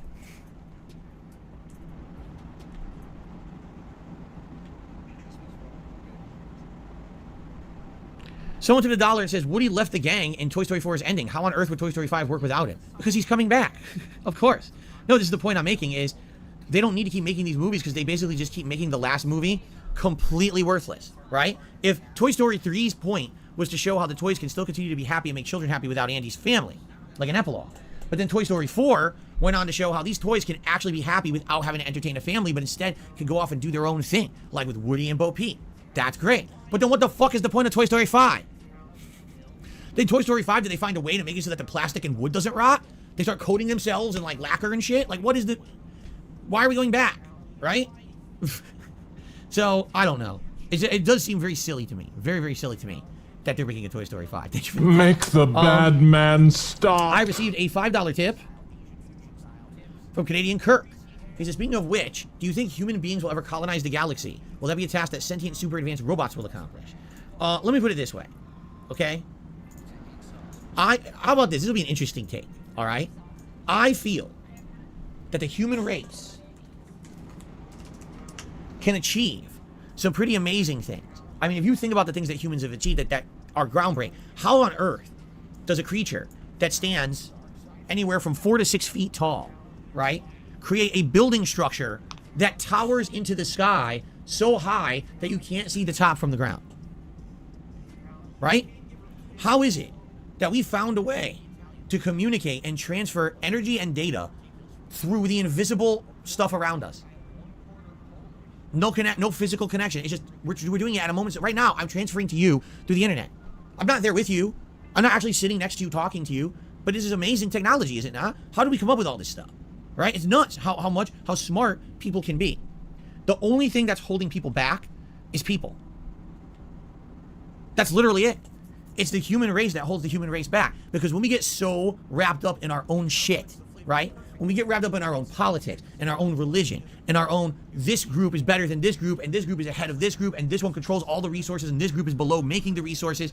When we get into the deep down way that humanity has always existed, all right? That's what holds us back from true progress. Because if we lived in a society, oh God, did you hear what I just said? We live in a society.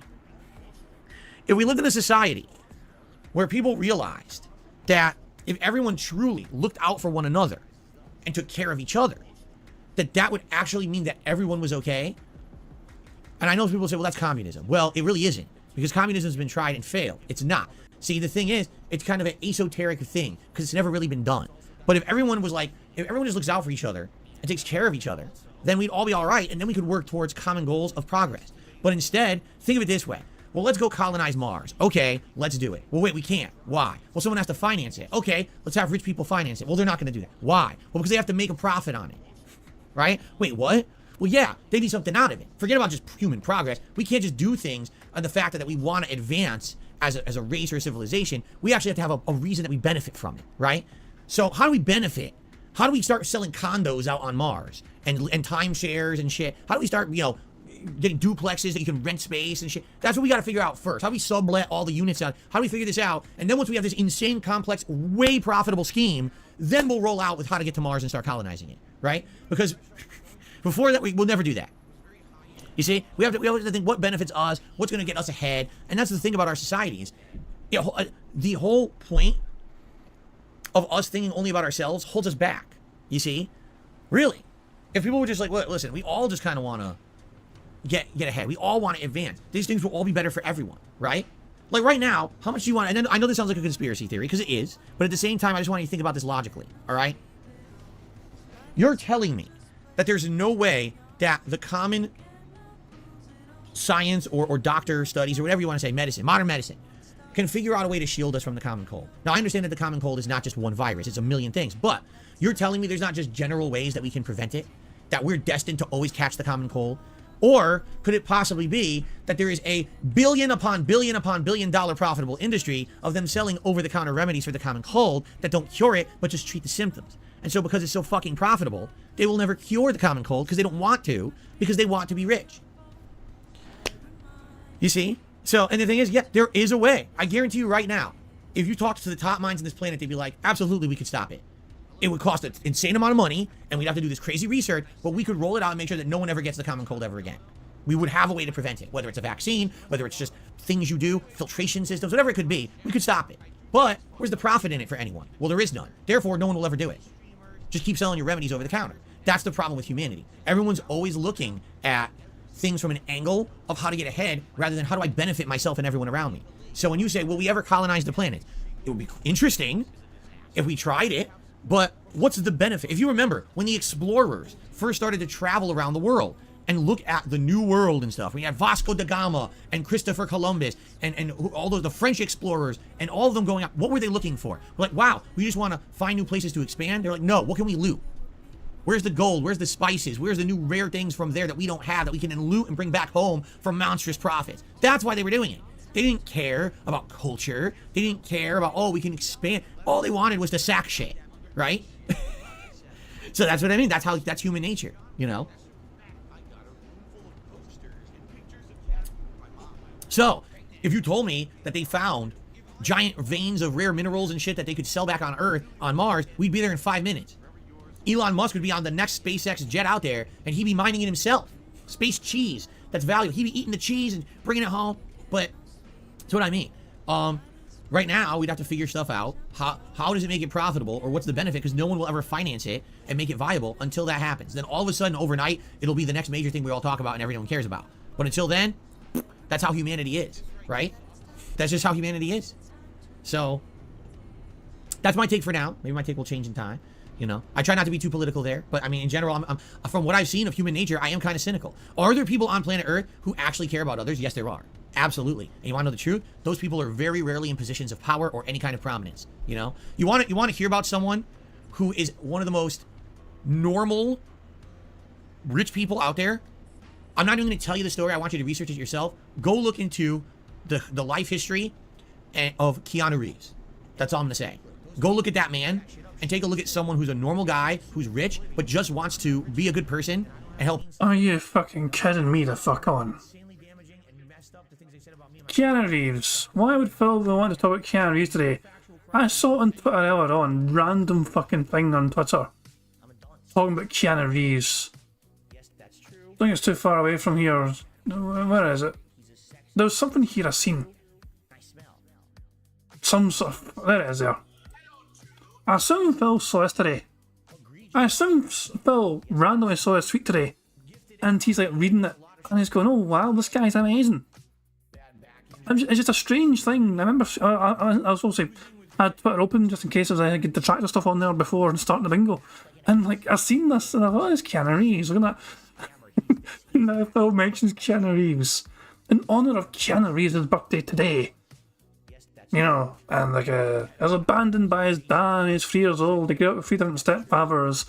He's dyslexic, he dreams of becoming a hockey player, is shattered by a serious accident, and all this crap.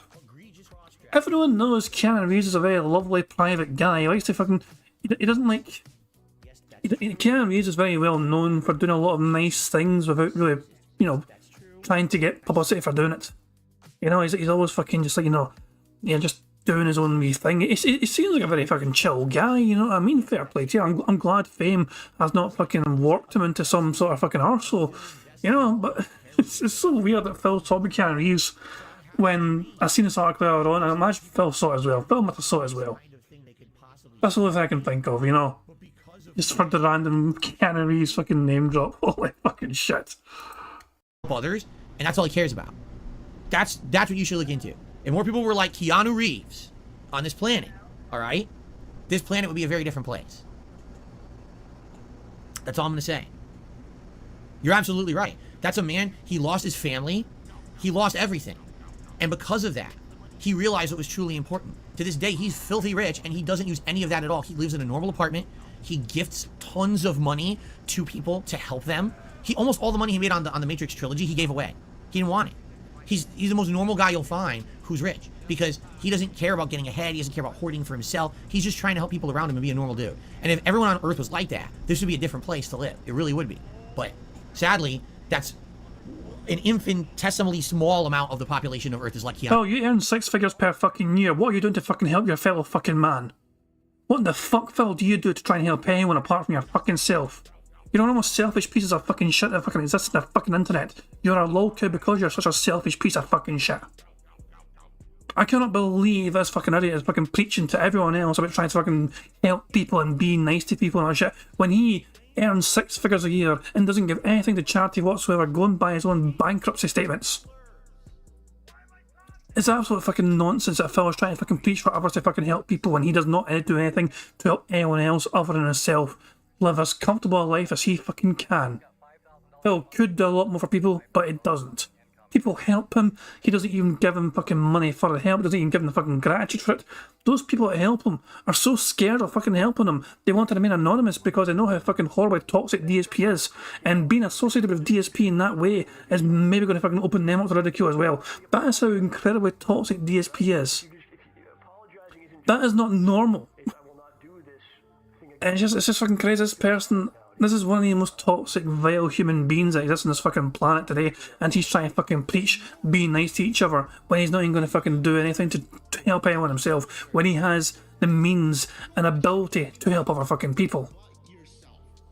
And that's why we are where we are. We back. Don't know what happened there. I just seen my OBS went red and all that. But yeah, refresh. There we go. So yeah, I seen OBS was like fucking going red. I was like, oh fuck. But I think it was just a wee temporary blip. I think we're okay. At least the fucking better be okay. I'll rewind like 10-15 seconds in, just to be sure, okay? So there we go. Just rewind a wee bit just in case. But we didn't go too far forward before I realised something was wrong there. That's an infinitesimally small amount of the population of Earth is like Keanu Reeves. And that's why we are where we are, you know? No, he did not lose his dog and go on a rampage. That was a movie he was in. Sorry, you got a little confused there. Okay. Okay. All right, ladies and gentlemen, that's what I've got.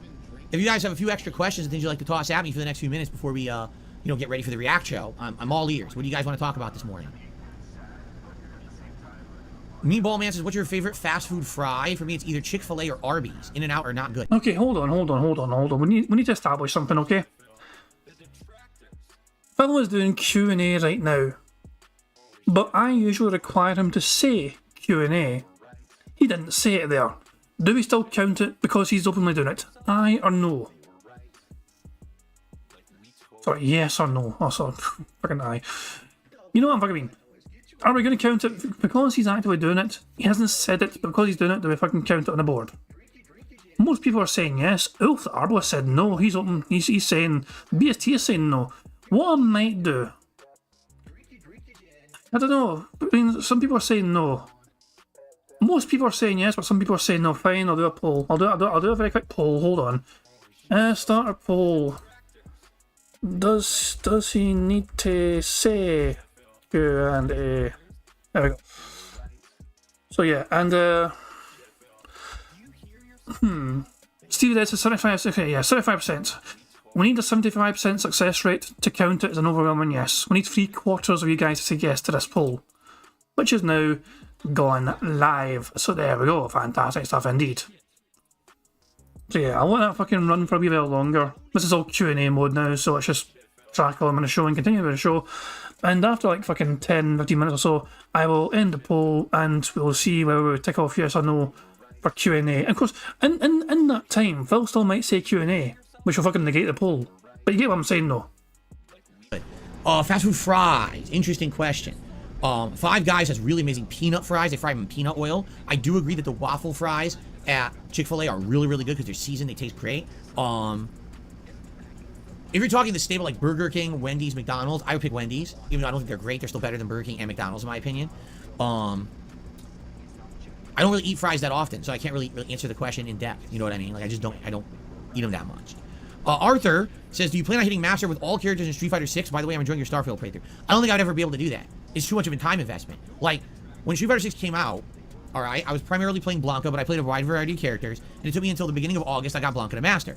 Then, I restarted on PS5, and it took me all of August, and I just, within that month, 1 month, got Blanca back to Master. Now, that's a character who I was already great with and had already learned a bunch of strategies and everything, so it took me only a month of playing.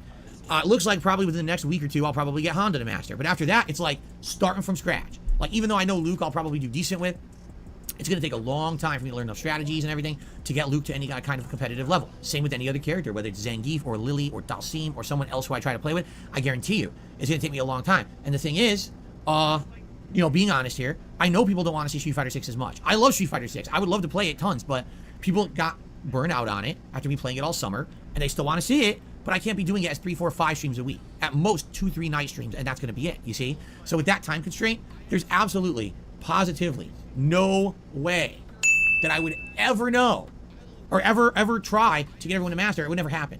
I don't have enough time, you see? So, no, I don't think. Will I get some other characters to Master? Perhaps I will. Perhaps I'll find some other characters after Honda and Blanca who I like enough, who I want to focus on and get them to Master. But that's going to be a hard climb. That's going to be a really big endeavor for me, you see?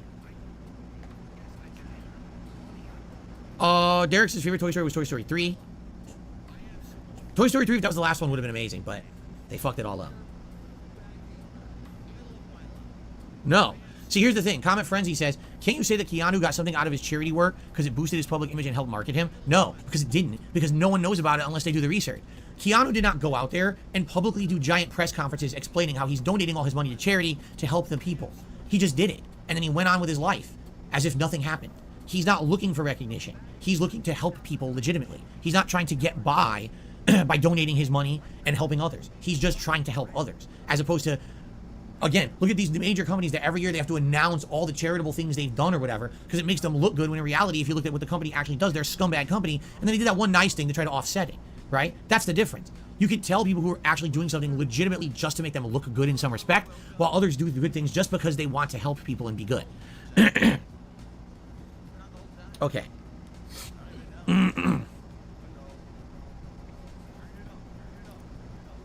I have had almond milk before. It's very sweet. It's good, but it's very sweet. So I don't know if I liked it that much. It's nutty but sweet, right? If I remember correctly. Juan, I have no idea what you're talking about right now. You're talking about some song. I don't know what you're talking about. Sorry.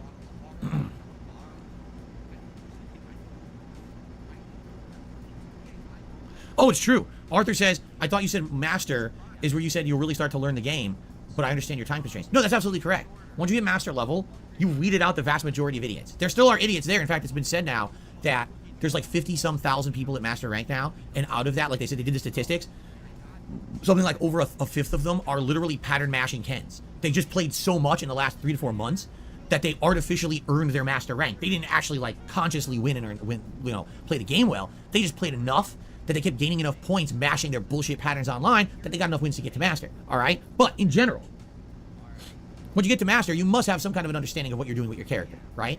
And yes, master's where you're going to play all the good players. They're all in master right now, so that's true. But for me, how on earth would I ever have the time to get everyone to master? It's never going to happen. I wish, but I don't think that will ever happen. I mean, hell, I played, what, 13 of the characters out of the 18 when the game released. I never even got to the other 5. To this day, I've never touched Kimberly, right? Jury, I only played for like an hour during the beta. That was it. Guile, again, I played during the beta for like an hour. That was it. You know, there's a character, I never got back to them. So because of that, you know, this character's completely unused by me. And like, when would I even get a chance to try? I don't know.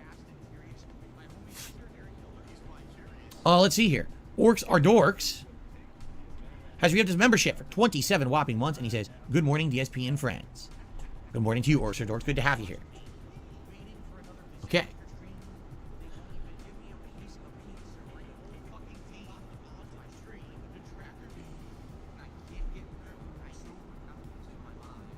Huh? Derek, I got rid of that imposter. I just saw them and I got rid of them. No problem.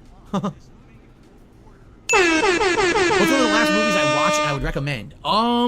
Shoot, Dungeons and Dragons from earlier this year. Honor Among Thieves. Surprisingly good movie, well written, well acted. Everything was pretty good about that movie. I really enjoyed it. It's a shame that apparently it didn't do well and now they'll never make another one, but I really liked it. I've never seen the 1990s Berserk anime. I've heard of it, but I've never seen it. You really like the Mario movie, Derek? I did not. I seriously didn't like it. I thought that it would just try to appease everyone who likes mainstream pop culture shit. It didn't really explain the lore of the Mushroom Kingdom. It didn't make sense of any of it. Just like, oh, so the Mushroom Kingdom exists, and then, oh, also King Koopa exists and wants to take it over. No explanation why. Oh, there's also the I just don't want to fucking hear about the fucking life, fucking history of the fucking Mushroom Kingdom. You think you're gonna have fucking kids go to the fucking movie theaters and fucking demand to know more about the fucking history of the fucking Mushroom Kingdom? Oh, you have no idea what a fucking... It's a kid's movie. This is a goddamn children's movie. And fucking Phil's pissed off. I said, Derek, where's the fucking history? Where's the fucking history lesson for all these kiddies watching and fucking to learn about the entire history of all these Mushroom Kingdom citizens and all that shit? And fuck off, you fucking idiot. It's a goddamn kids movie. It's fucking made to try and get kids to fucking watch a movie and buy fucking toys. That's essentially it. The Kongs are there for some reason. Okay. Oh, there's just Mario Kart tracks everywhere. What? Wait, what's going on? All you did, you made a hodgepodge of everything of Nintendo and crammed it together with a bunch of pop culture references and really shitty writing because I didn't laugh. Like, there were no funny moments. I wish there were, but I wasn't laughing at any of it. It was bad writing. Like, the whole King Koopa Bowser Peaches song is not funny at all. It's weird. It's like, what is going on? Why is this supposed to be funny in any way? How did this go viral like a meme unless people are just stupid? I don't get it. I just don't understand it.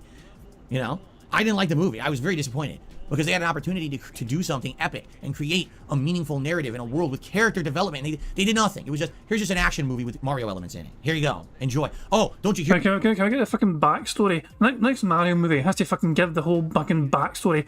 Why did Mario and Luigi become plumbers in the first place? Please take us through the origins of them deciding to become plumbers. Have them go through college and learn the plumbing trade and all that shit. Please, and all that shit. What the fuck, Phil, is wrong with you? It's a children's fucking movie. And Phil's like, where's the fucking character development? Here, the song is playing from a Mario game, so you should be appeased if you like Mario. No. I wanted Mario to be a serious movie with a narrative and all kinds of interesting stuff. You frivolously skipped that opportunity to make an action movie that really didn't make sense. An action movie? What do you want? Do you want a fucking combination, like a hybrid between the Dark Knight and Mario? Fucking, Mario fucking torturing fucking Bowser. Like, where is she? Where's Peach? Where is she? No, I'm just torturing the fuck out of them. I know kids will fucking love that. Wasn't very fun.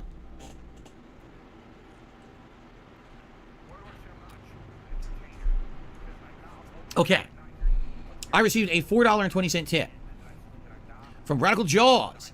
He says, I second what you're saying here. I never touched a fighting game in my life. I'm using modern controls. I don't even know how to properly use Drive Rush, but I made Platinum with Zangief and Gold 5 with Lily. This game feels so forgiving to rank up in. No, you're right. The way that it works is that if you're just playing enough and you're not... I think, people, like I said, someone actually made Master with a 20% win-loss ratio. Think about that.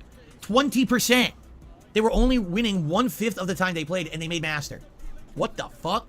Like, that's insane. But that's how they made it, right? And it's crazy because you got someone like me. I have a 60-something% win-loss ratio. So it's like, if you're winning more than you're losing, you're eventually going to hit Master. How the fuck are people losing more than they're winning and they hit Master? You know? So yeah. Absolutely. Good afternoon, Cracker Jacks. How are you today? Good to see you.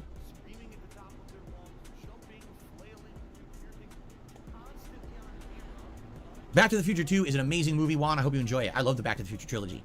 Very good movies. Armor Core 6 continues tomorrow. No Sleep Real Lives. That should be fun as well. I can't wait. I had a lot of fun last time, not only beating Baltius, but then unlocking the, the chain guns and going with a new build. And then I ran out of time, and now it's been almost a week, Arthur, I did not see me versus Snake Eyes from his point of view. First of all, it wasn't a set. It was a match. A single match. But I'm sure he was, I didn't give him anything impressive whatsoever. You know what I mean? Like, I never fought a Zangief who understood spacing as well as he did. So I didn't realize he was going to catch me in the ways that he caught me. Like, he was catching me outright with stuff. I was like, anyone else was going to not be able to do that. He was just ridiculously, setting me up. I was like, oh, shit. But no, I did not see it from his point of view.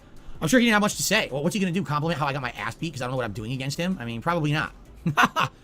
He probably said, fuck this guy. Fucking, he sucks. Yeah, kick his ass. Look at this fucking Blanca scrub. Yeah, take this, you son of a bitch. Bend over and take it up the... Oh, who is that? Oh, that's someone on YouTube? Oh. That's probably what he said.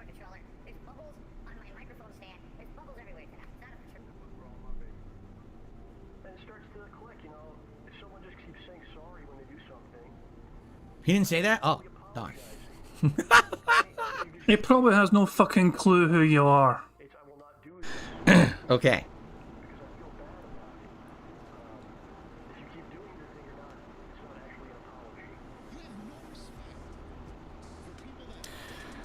Oh yeah, there's a new Wonka movie coming out around Christmas, right? It's supposed to be the origins of Wonka, how Wonka became Willy Wonka or something like that. Yeah.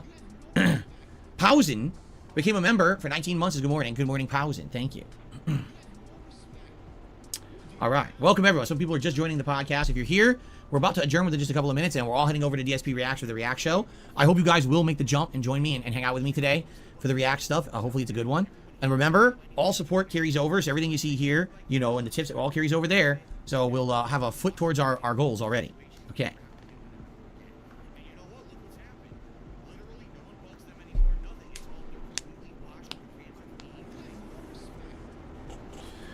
Yeah, I don't know. The React stuff this week seems to be all over the place. Like, the variety is wild because we have so many members over there now. Over 150 members we're nominating this week. So those videos are, like, huge variety. Like, wacky stuff. Sadly, I couldn't watch a lot of them. And I'll explain that. I already explained it earlier on this podcast, but I'll explain it as we start over there this week. Because people who are nominating need to know the rules. And a lot of people are not paying attention to the rules. And I can't watch some of these clips. But we'll talk about that in a minute. Excuse me. That was really disgusting. Sorry about that.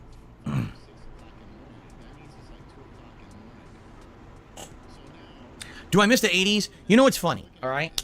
Because now that I'm 40 years old, well, I'm 41. Now that I'm this old, I realized whenever you're at a certain point of your life, you will never fully understand how important that part of your life was and what would have been the best use of your time. Right? In the 80s, how would No fucking shit, Sherlock. No one's fucking clairvoyant.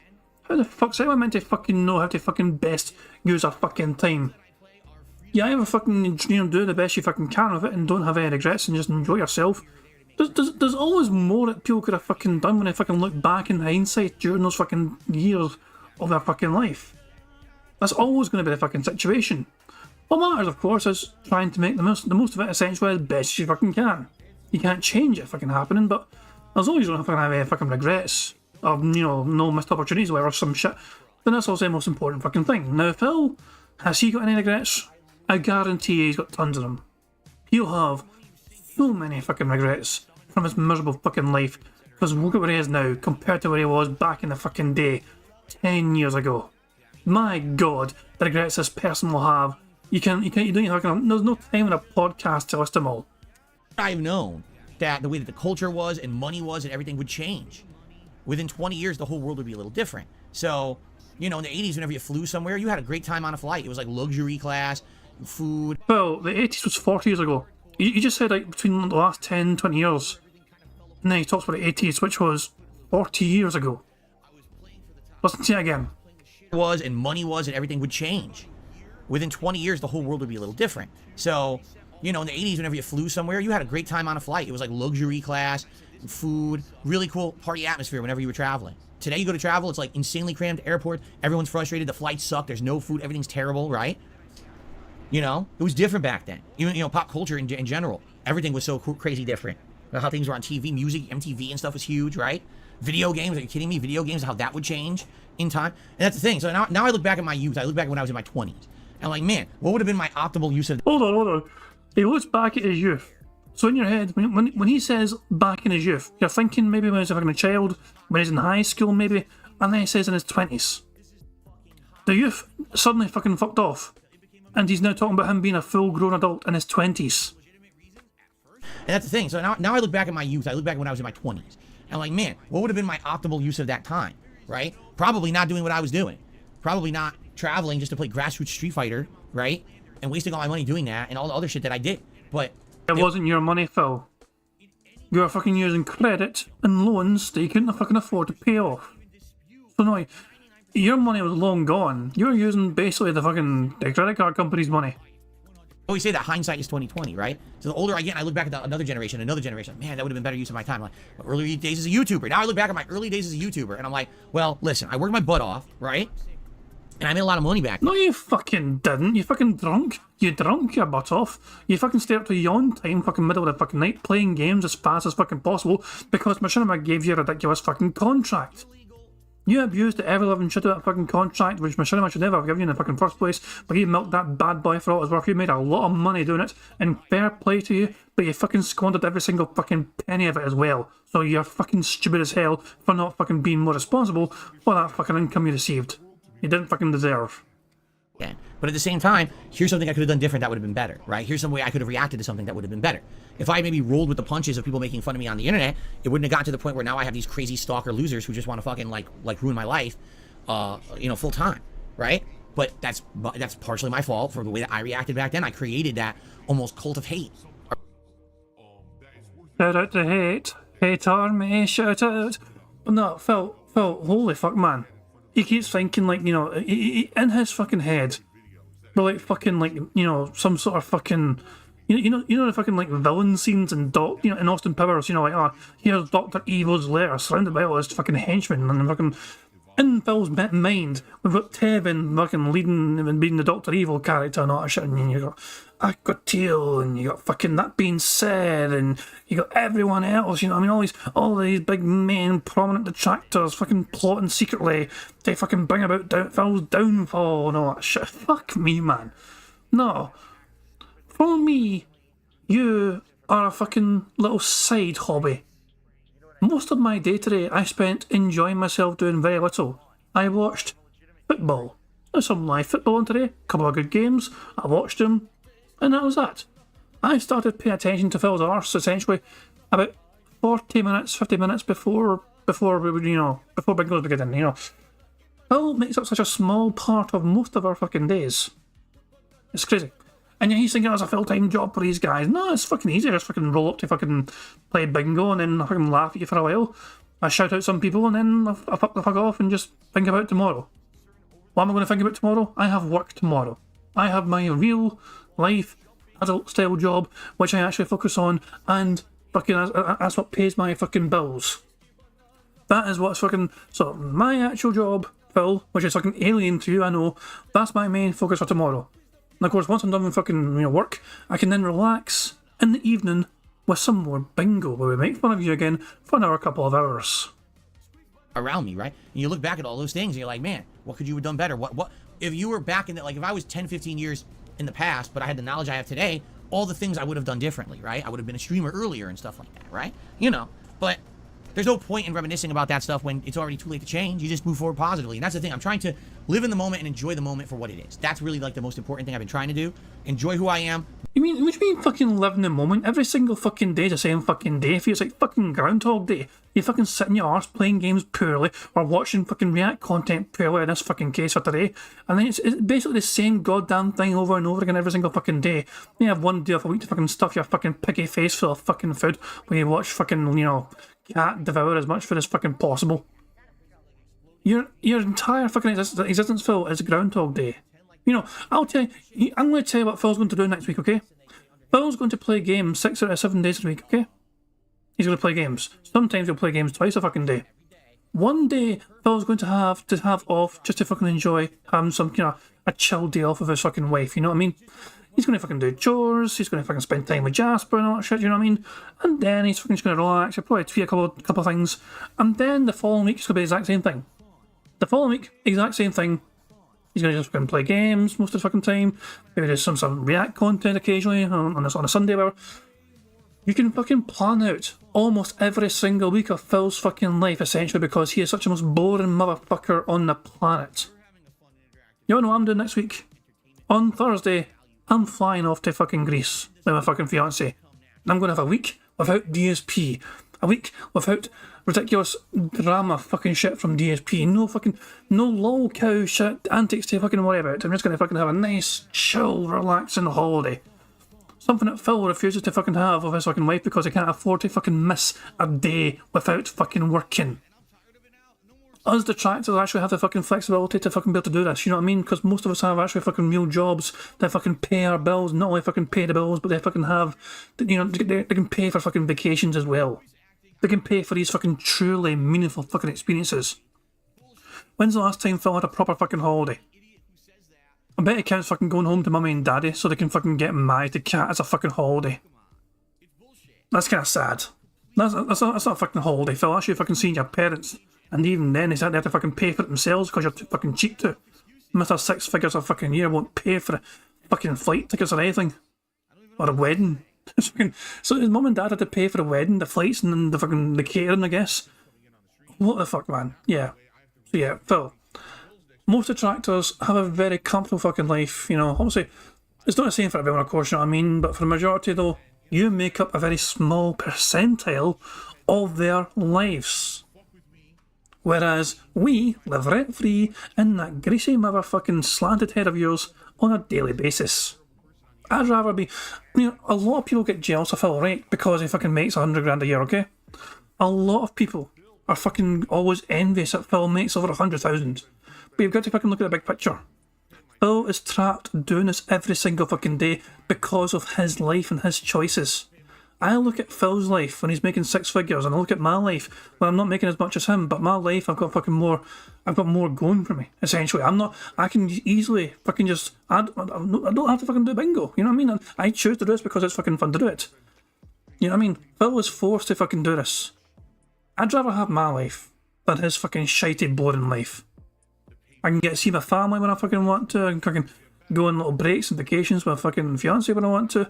I can plan me randoms, impromptu, spur of the moment, just things like this, you know what I mean? And even on actual work, I have the time available to me to get the time off.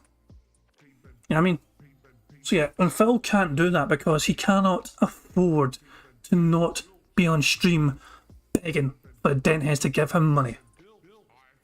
Yeah, never be jealous of DSP, guys, right? Never. Next time you're feeling jealous of DSP, remember, he pisses it all away and he needs this. We choose to fucking do it because we find it fucking fun. He needs to fucking do this because if he doesn't, he's going to fucking die penniless.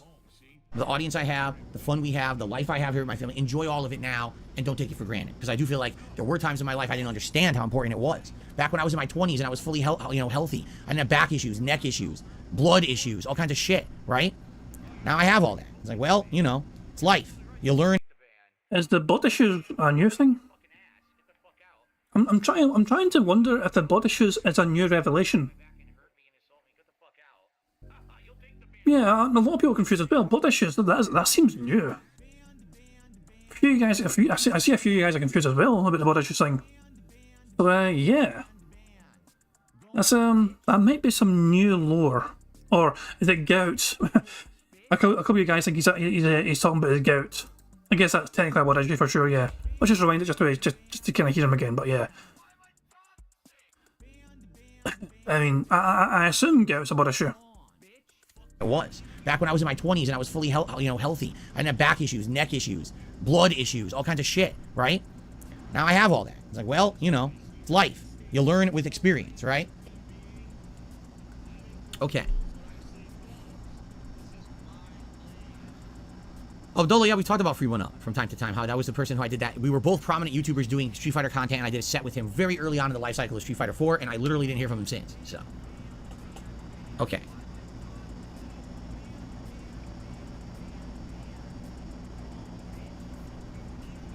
Okay, guys, I think it's time to say thanks, and let's move on from the podcast. Let's get the React show set up, all right? As usual, what happens is, when this stream goes off, if you're watching live, you'll see a pop-up say, hey, head over to the podcast show.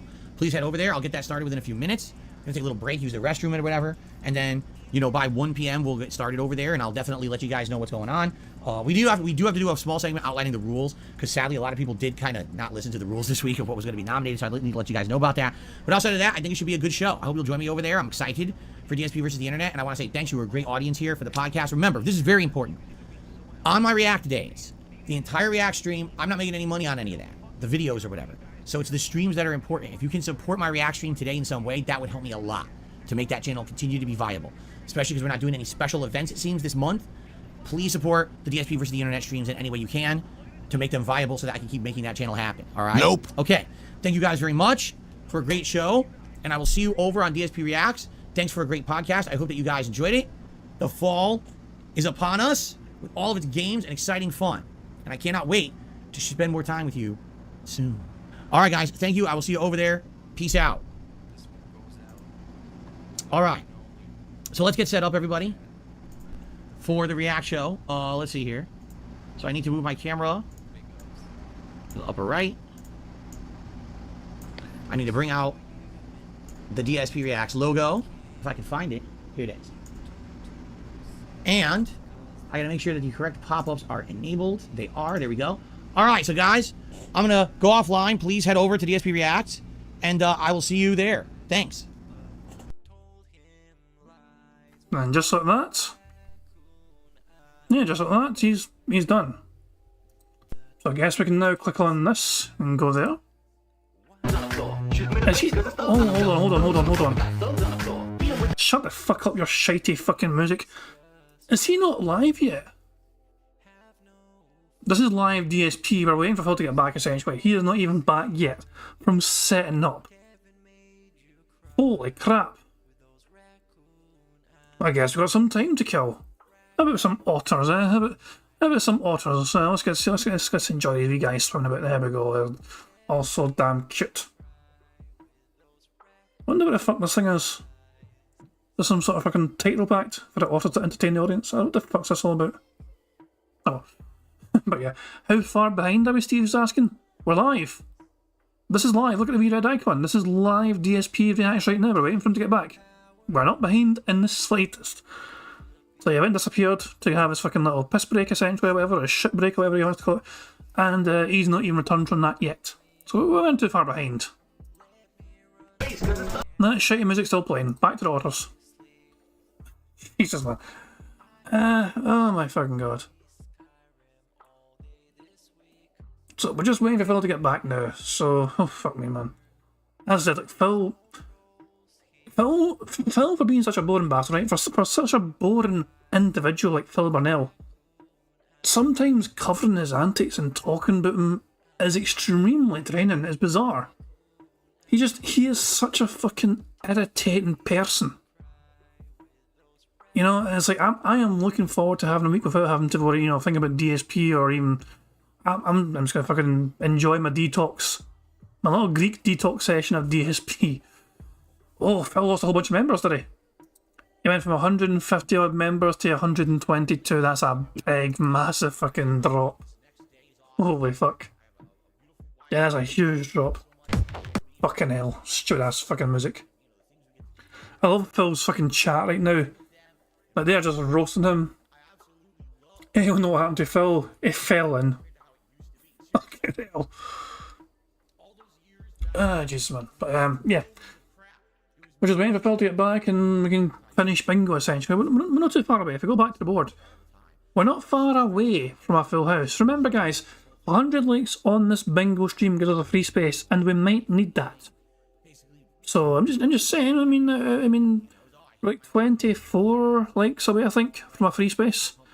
So yeah, I mean, it'd be pretty good if you guys could like the stream, so we can, you know, get a full house. No, you know, like a free space for potential full house. We're 18 likes away now. But yeah, I'm just going to focus on the otters, I think, because the otters are far more appealing. They're far more appealing, the otters, than fucking Phil's shitey fucking artwork streamers. But yeah. It's very weird. It's very odd to catch up to live DSP. It's very unusual. Usually I'm more behind because I'm just fucking ranting and raving like fucking crazy. But in this case, that is what it is. You know what I mean? So we're not too far away from fucking live DSP, and yeah, it means we're not fucking miles behind. So sometimes we're fucking so far behind, it's ridiculous. But, yeah, a very boring podcast today. Phil, the one big takeaway from this podcast, essentially today, from Phil Burnell was that he is very aggressively angry about Toy Story 5 because Toy Story 4 he didn't like too much, and also he didn't like fucking Mario either because they didn't focus on the fucking backstory and the origin fucking story. Jesus, man. But it's a fucking weird one, man. It really is. But yeah. Nice little chill Sunday stream. Back to work to me tomorrow. Only working 3 days this week. I'm at work Monday, Tuesday, Wednesday, and then I got my holiday on Thursday. So it's gonna be great. Where is this fucking moron? Okay, everybody, I am here. Just give me a minute to get the chat open, and then we can begin. No, there it is. Everything is working, right? Looks like the stream is going. Everything's fine. Okay, let me get the chat open. Get my leaderboard up. We have some stuff to talk about before we begin. First of all, this last week we had an unprecedented number of members here on the channel. That led to an unprecedented number of videos nominated for this week's React show, which is great, except it also led to an unprecedented number of people who ignored the rules. You know, there are rules for nomination. I post them up every week for a good reason. You know, I want to be sure that the stuff that people are nominating is stuff that we can actually watch. And sadly, this week, there were a lot of cases where some stuff that was nominated could not be watched. And I got to tell you why. So we'll cover the ground rules here. And we did lose a lot of members this week, which is not shocking. A lot of members over the last month were gifted for my 15th anniversary, and now that's over. So with those expiring, we're down to around 120, which is still great, by the way. But if you haven't noticed, I would argue that in the last month, since we had more members on the channel, we had way better React shows, correct? Like, I would think that the React shows we've done in the last month have been some of the best I've done in ages. While at one point there, I would argue every week we were kind of getting the same style of videos and it wasn't as fun. So I think the more members we get, the better this show is. You see? So, yeah, please consider becoming a member. Please consider gifting some memberships to the channel today. I will say this one more time as well. I don't make money on the videos on this channel. Just to reiterate this, they all get claimed or get flagged as unsuitable for advertisers, which makes no sense because a lot of the videos I'm reacting to are monetized on YouTube. So how is watching those videos not suitable for advertisers if the original videos themselves have ads? It doesn't make sense, but that's just how YouTube works. It's not exactly the most efficient website. Since I make no money on the videos, it is your support during these live streams that makes this channel viable. So for example, super chats, memberships and gifted memberships and tips are what actually make this weekly React show viable. So I hope that you guys would consider, if you're having a good time today, if you like the weekly React stuff, if you could contribute to it, I would really appreciate that. Also keep in mind we had 2 long form React events in the last month, the Machinima event as well as my 15th anniversary. So it seems people want me to kind of lay off from long form events in the month of September, which I'm okay with. But that also means there's going to be less content on this channel in September. And therefore, again, you know, it's going to be critical that you guys support the content in whatever way that you can, outside of just watching videos that are going to be demonetized. Okay? Just trying to be transparent with all of you. I appreciate you guys have actually supported this channel a lot in the last couple of months with those memberships. And we lost a few. It'd be great to maybe get back. Remember, the record we had was 150. That's the most members we had, 150. Okay? So I'm about to go through the criteria in a second. But let me just double check everything here. It looks like I received my $20 tip from 1 Minute Man. Thank you, 1 Minute Man. Let's actually get that on the leaderboard now. So that way the shout out is done before we actually begin with the reacting. It's out of the way. Cool.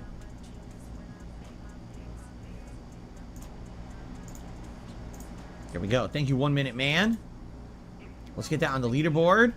It sure would be good if we could hit the tier 1 tips goal today of 50 bucks. That would be really, really awesome, and that would help a lot. And if we could get some memberships today, that would be great. Those are the 2 things that I'd be aiming for today as my goals by the end of today's React stream. If we can get a few memberships and hit that $50 tips goal, that would be outstanding. So if you're thinking, you know, I'd like to support today, what's the best way? Those are the 2 best ways, okay? Okay. Are you guys ready? All right, here we go. I am going to outline some stuff that happened this week so people have a better idea of what to do moving forward. All right, here we go. Let's get started. Hello, everyone, And this son of a bitch is now recording for YouTube, which means that is going to bring an end to DSP Bingo. Don't think we had any free spaces today, but we would have taken a fucking minor miracle. We're 1 burp away from a free space, but yeah, it was done. So it ended up being 5 away at the end of the day. I think I'm going to turn Q&A from Phil having to say it to him doing it. You know, basically, you know, you see the fucking things in the card, like, you know, clown mode, leaning ban, pigs playing, microphone bump. These are action things, okay? So Phil has to start doing these things to tick it off. So if Phil starts doing Q&A, I think I'm going to turn that into that instead. So there we go. So it just means that there's no fucking confusion or debate about it, you know, because half the time Phil doesn't even say Q&A anymore. He used to say a whole lot more. He used to say so much more Q&A. But instead, if Phil initiates Q&A, he doesn't need to say it. That'll be in the future, okay? So that way we don't have to fucking, you know, lose out half the time because Phil didn't bother his heart to fucking say it. So there we go. But yeah, that's going to bring an end to DSP Bingo. Guys, I do hope you all enjoyed. Sadly, we couldn't get a full house. But there's always next time, of course, you know what I mean? And yeah, so there we go. I'm going to end on otters because why not? Because otters are amazing, they're also cute. And they help us detoxify from Phil's nonsense bullshit. I will be back tomorrow with some more bingo antics, of course. But until then, guys, enjoy the rest of your weekend. Whatever you end up doing, and I'll catch you all tomorrow. But until then, guys, have a good one. I'm going to end how it always end by playing Notorious PIG contributions made by the excellently talented Pixar Animations. So, until tomorrow, guys, enjoy the rest of your weekend. I'm out. Cheerio. On September 14th, a pre-authorized payment of $16.51 from PayPal.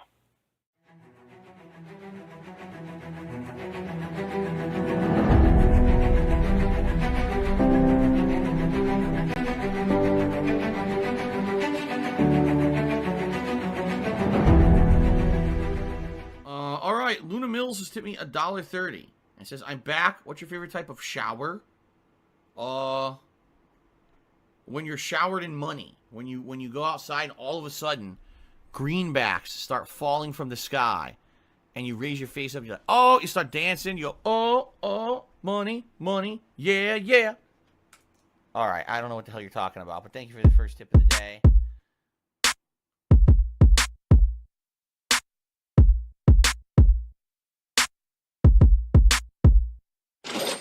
Money, money, yeah, yeah. Money, money, oh, money, money, yeah, yeah. Money, money, money, money, yeah, yeah. Money, money, oh, money, money, yeah, yeah. These contributions are mandatory.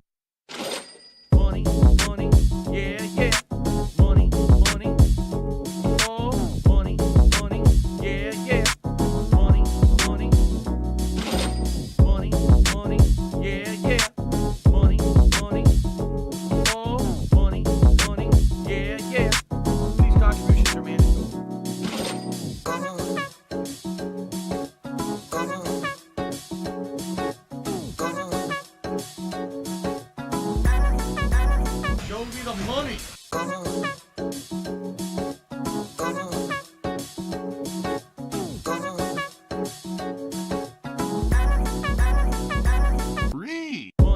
money, yeah, yeah. Money, money. Oh, money, money, yeah, yeah.